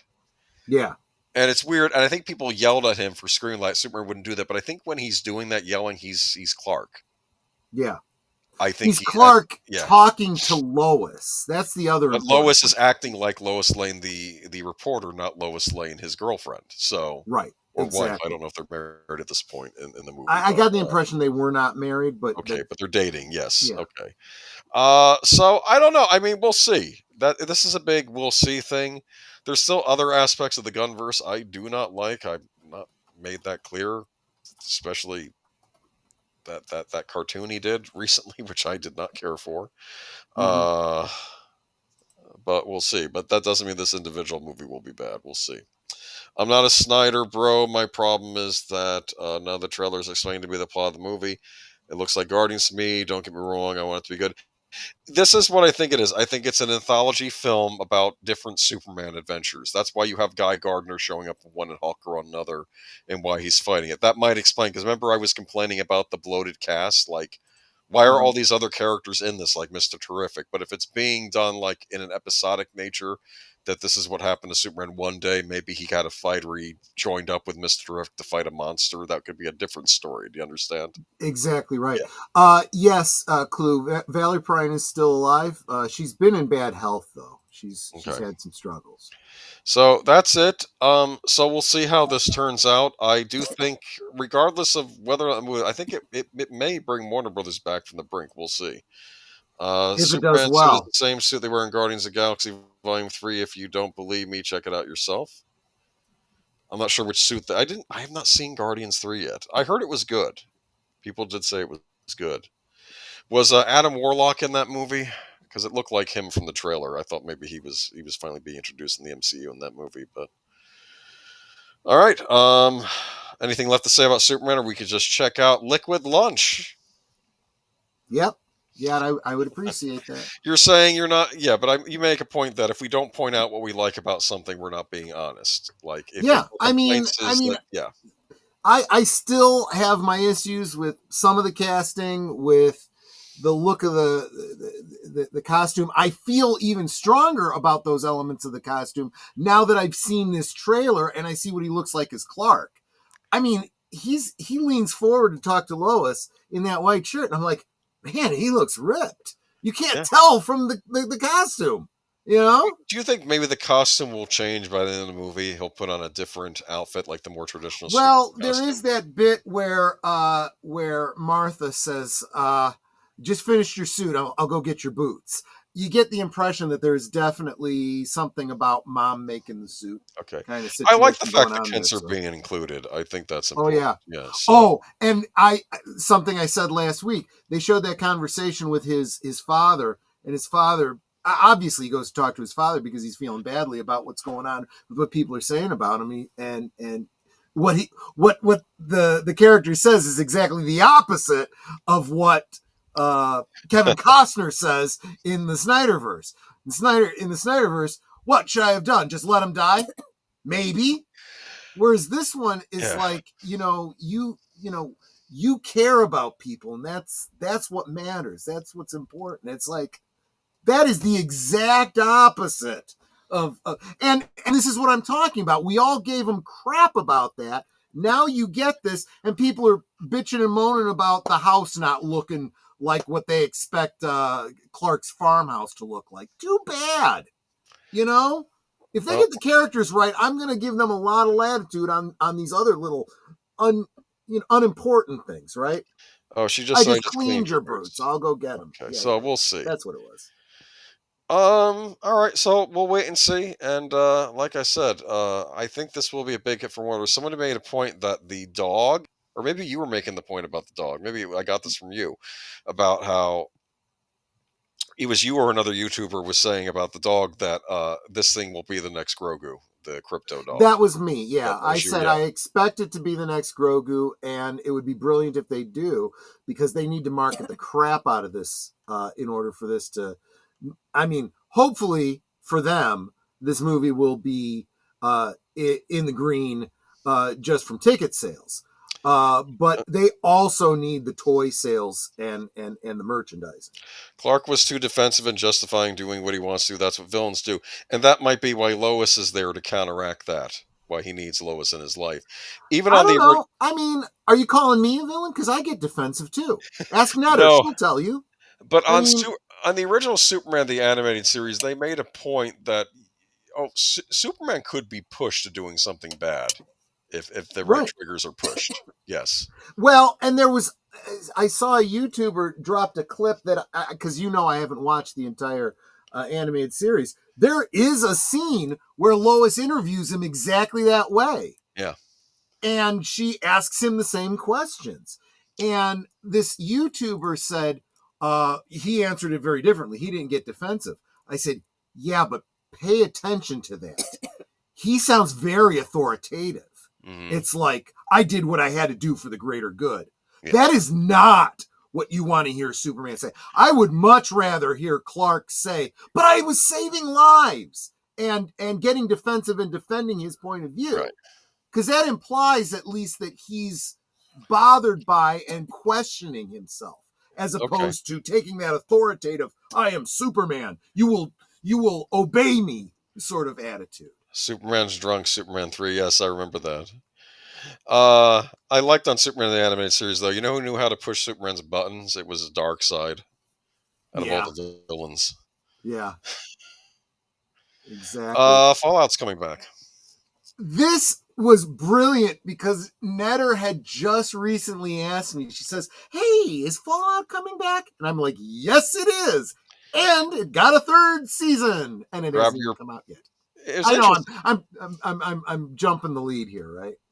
Grab your power armor because there's more Fallout on the way. Prime Video has renewed the hit series for Season 3 ahead of Season 2 premiere this December. Season 2 will pick up in the aftermath of Season 1's epic finale and take audiences along for the journey through the wasteland of Mojave to the post-apocalyptic city of New Vegas. Oh, so they're going to be adapting the New Vegas plot. I think everybody assumed that was the case when they saw that what's-his-name was on his way to Vegas. Right.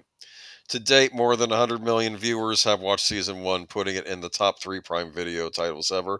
Video game adaptation was a hit when it premiered in April 2024, and it's based on the popular post-apocalyptic game of the franchise with the same name. That's by the people that did the Skyrim and Elder Scrolls games, Bethesda.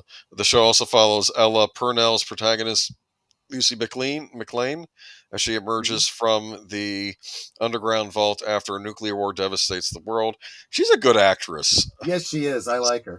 Along the way, she meets a variety of terrifying nuclear irradiated creatures and characters as she looks for her father, Hank, played by Kyle MacLachlan, who is kidnapped by raiders. The cast also includes Aaron Moten as Maximus, a power armor-wearing member of the Brotherhood of Steel who goes rogue, and Walton Goggins as the Ghoul, a deformed bounty hunter who was revealed to be a Vault T executive, Cooper Howard, before the nuclear outbreak. Yeah. So that's a spoiler, but anyway. Well, spoiler for the series that's been done for over a year, so yeah. But yeah, I think the Season 1 finale left a lot of things open, so I think we're expecting this Season 2 already.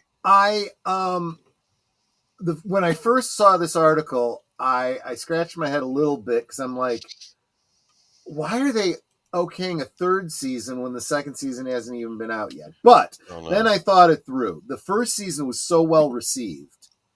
And I have seen some behind the scenes footage that implies to me that they may actually be filming Season 3 right up against it. They're making use of sets they've created for 2 for Season 3, and they're just, gotcha. Keeping costs. You keep costs down that way. It's a intelligent, logical way to do it. It's also showing they're planning out their story in advance. So this could really be really good. But then Netter brought up a great point. She said, "How many episodes will there be in the season?" I'm like, it might not be as long as a season ought to be, so it may not be that big a deal that it's 2 or 3 seasons. They'll give as many as they did for the first season. This is one of Amazon's hit shows. They're going to want to keep funding it. So yeah. But ever seen the Shield? Goggins, yes. He looks very much like the Red Skull, Mark. You're absolutely right. I did see the Shield. Tragic character he played on the Shield. That's all I'm going to say about it for those of you who have not seen the Shield. He was one of the corrupt police officers on the Shield. Yeah, that's actually where I was first introduced to him. Actually, was on the Shield. But yeah, I think the Horror King is saying night all. We're not going to get to hear the last story, and this is the most interesting. Seriously, you can always come back. We would love to have you anytime. Should be the first one you clip. This is just, or maybe I should clip it. This is Max has a new name again. What, dude? I'm telling you, give this man a raise. Max will rebrand once more as HBO Max. Speaking on stage during Warner Bros. Discovery's upfront presentation to advertisers, HBO chief executive Casey Bloys announced that the company's streaming platform Max would revert to its previous name, HBO Max. WBD executives emphasized that the move is an attempt to emphasize its strongest offerings. We all know this industry is cluttered. Streaming has become a lot like fast fashion. Max Chief Marketing Officer Shauna Spendley said on Wednesday. So when we think about our competitive advantage, it's the one we've had at HBO for the last 50 years. Yes, the name HBO. Warner Brothers Discovery changed HBO Max name to Max in 2023, shortly after Warner Media and Discovery merged, creating Warner Brothers Discovery in 2022. The company originally rebranded the service as HBO Max in 2020, having pivoted away from the previously named HBO Now, which was announced in 2015. I think there was also HBO Plus at some point. I think they had competitive streaming choices of their own thing. Okay. Watcher X says, I guess Hobo was taken. Oh. By changing the streaming platform, namely roughly 2 years ago, Warner Brothers Discovery intended to highlight its diversity of offerings, which included IP from HBO, Warner Brothers Pictures, and Discovery. Yeah, we're going to highlight that we have HBO by dropping the HBO part and just saying Max. That's friggin' brilliant. Do you people realize why it was called HBO Max to begin with, Warner Brothers Discovery executives? You called it HBO Max because it was supposed to be HBO joining with Cinemax, which was also owned by Warner Brothers Discovery. If you own two properties and you put them together, you want people to know, people that liked Max and people that liked HBO, that they get both with you. Not okay, HBO's gone. It's now just Max. We own Max. They forgot about Cinemax. They thought they called it HBO Max just to be catchy. They forgot about Cinemax. They probably don't realize they still own Cinemax and is still running out of cable outlets. This is, I would argue that, and I actually kind of said it back at the time because we did report on this when they decided to make it just Max. I kept calling it HBO Max.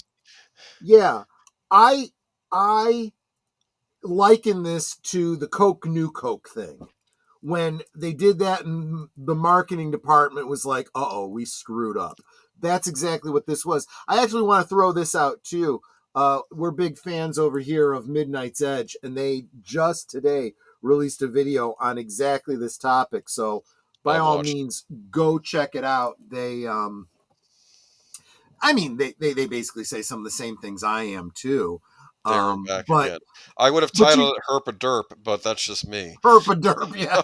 But Andre has a way of kind of doing a little bit of a deep dive analysis on it, and he doesn't pull any punches. There's no deep dive. You're stupid. Well, he's got some insights. Not him, not Andre. The people who changed the name and then changed it back. No, don't get me wrong. He does say that. That absolutely is true. Most people join HBO Max to see Game of Thrones, which is an HBO property. Yes, HBO. Yeah, they were saying that in this article. The HBO carries a lot of weight. Yeah, it still does. Exactly. They have House of the Dragon. Granted, you're not going to get your finale because they didn't want to spend the money on it. But they have other things. They're going to put the recently released Minecraft movie on there, so you can trash your own living room instead of the theater. So you have your teenage boy your mom will love you can trash your own house. Maybe that will inspire mom to teach you how to behave. Because apparently she doesn't have a problem with you tearing the place up when you're in public. Oh gosh. The changes push HBO, the crown jewel of Warner Brothers Discovery content coffers, to the forefront and looks to draw audiences to the platform. Great. And the company still lags behind rivals Netflix and Amazon Prime Video. Yes, but it's HBO. See, that's the thing, though. HBO was always something people would subscribe to for shows like The Sopranos and later on Game of Thrones. Right. I remember for a period after The Sopranos, they didn't have a true replacement show for it. And they kept doing all these shrink shows where people were seeing a psychologist. Like, I think Gabriel Byrne was in one. And I'm thinking, that's not why people watched The Sopranos. It wasn't for the Dr. Melfi segments. It was for the crime stuff, Right. Go ahead. I want to say hi to We Are the Eggman. Goo goo goo choo. Welcome. Good to see you. We are all the Eggman. Where's the Mark Forrester Thomas and Friends movie? Troy, you answer this question. I'm sorry, I don't get the reference, but yeah, he might be a director. We'll look into it. Maybe not normally be doing a Thomas and Friends movie unless he actually is doing a Thomas and Friends movie. Why do you keep putting it back up? I keep trying to get rid of it. It's over. The stream is done. It's already 11:43. I got to get up early tomorrow. So let's wrap this up. What do we have going on at Well, midnight if hour you soon? stay right where you are, if you are on my channel or If you're on mine, just Netter's click Network, on the link. And if you're on Netter, you'll Yep. just Netter or Troy, you'll be directed. All right. you will be auto-dramatically redirected over to deleted scenes for his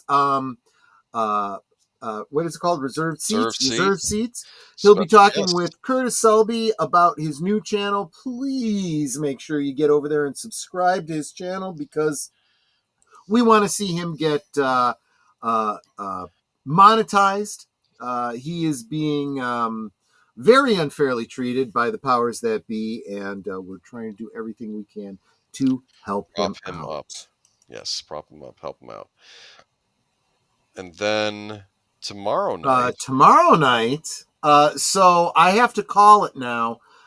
We went into this stream tied for which movie we would be watching on the members only members night at the movie tomorrow.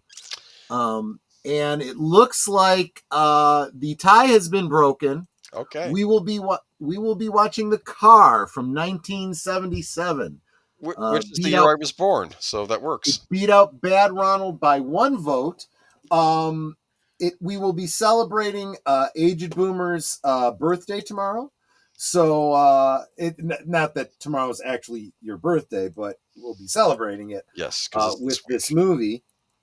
And so members can join us. I will have the link up for you on the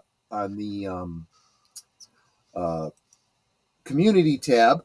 Those of you that are not members who would like to consider joining us, it's as little as $2 a month. And you can join us every Monday. You get to vote on what movie we will watch the following week. And you can watch along with us on Cosme, the super secret Cosme link that only the members get. It does not really exist, but it will exist tomorrow night. Anyway. Yes, exactly. Right. Have you seen The Car? I have not. Has Netter seen any of the 3 movies that you mentioned? No, Netter hasn't seen it either. Okay. But we will see it tomorrow night. So this will be an exciting thrill ride. So yes, we'll see this tomorrow night, and then Tuesday we got live from Sparkwood and 21. Looks like we will be watching David Lynch's The Elephant Man. Oh, okay, great. Yep. So, and one of the things I'm going to do is I'm going to draw a corollary between that. There's a number of motifs in that, although it is, of course, a historic film about real people. The way that Lynch tells this story involves some tropes that we see in many of his productions, including Eraserhead and Dune. And I'm going to draw those connections for you. And what time does that start? Not sure because I haven't had a chance to get back to my DMs. I got you. Since then, but deleted. You can answer that question. Are we going a half hour early? Because I might be a little late if we go half hour early. Because this is the one night a month I'm late at the library. Because I'll be here, but like I said, well, if I'm late, I'm late. Don't wait on me. That's fair. You have to start early. That's fair. Followed then on my channel with the next episode of Blake 7, where it's the 3rd episode of season 3. The episode is called Volcano, and the crew of the Liberator visit a planet with a volcano. That's what that one is all about. Okay, well, that's cool. Thursday, we will have a very special pre-recorded live premiere on Netter's Network. Netter and I did an interview with Charlotte Nightstar, the werewolf, yesterday. Very nice. And we will be broadcasting at the regular time, 9 Central, 10 Eastern on Thursday. We will be in the chat. We will be live with you. Just, the interview won't be live. Let's see. And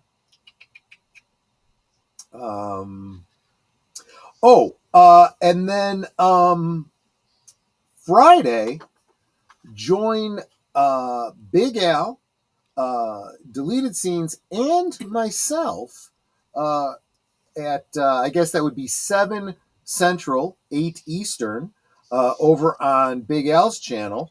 Films with Friends, we will be watching a movie that I very much love, Near Dark. A great vampire film that mostly reunites the cast of Aliens, actually. Aliens, the second movie. Followed by Last Call at 9 Central, 10 Eastern, where, as I've mentioned a couple times throughout the stream, we will be talking about fan films, specifically Star Wars fan films, but we may be talking about some others as well, and specifically why I feel that fans are doing the best work. Deleted does confirm that for Tuesday he has Mystery Night at the Movie, so maybe 8:15-ish, which probably means, and he's talking Eastern time. So he says maybe 8:15-ish. That means it'll probably be regular time, 8:30. So we'll see you. Yeah, and I'll get there as soon as I can. So yeah. Yeah. And that is Friday. Saturday, over on Netter's Network, what is the film we'll be watching Saturday night at 9 Central, 10 Eastern on your channel, Netter? Well, if I gotta tell you, okay, I guess I'll tell you. You hear her clicking, which means she's going to check her page because she doesn't remember. Well, you said it was one of your favorite movies, Frankenstein Unbound. I didn't say it was one of my favorites. I said it was a good Frankenstein. I like Raul Julia in that. Movie. No, it's not my favorite. It's a good one. But it is a good one. It is very, very interesting. I like Raul Julia in it. Yes, exactly. Yes, exactly. And we'll be watching that on Netter's Network. Brings us around to next Sunday, where I will be I believe Netter as well. I haven't really talked to her about it yet. Appearing at noon Central over on Pops' channel. Oh yes. Yeah, I will. And I should be there. Are you in on that too? Yes, okay. I'm going to try to make it. It shouldn't be an issue, but I would let. So the three of us have been so invited. far, I'm aiming to make it there. Yeah. And I have never missed an opportunity to appear on Pops' channel, so that's where I will be at noon, 1 week from today. And the discussion, are we allowed to say what it is, or we have to wait? I actually don't remember what it is, so I can't really say. Star Wars anniversary. It's Star Wars memories. That's right. It's Star Wars Day. Yes. That's right. It's the real Star Wars Day. Yeah, exactly.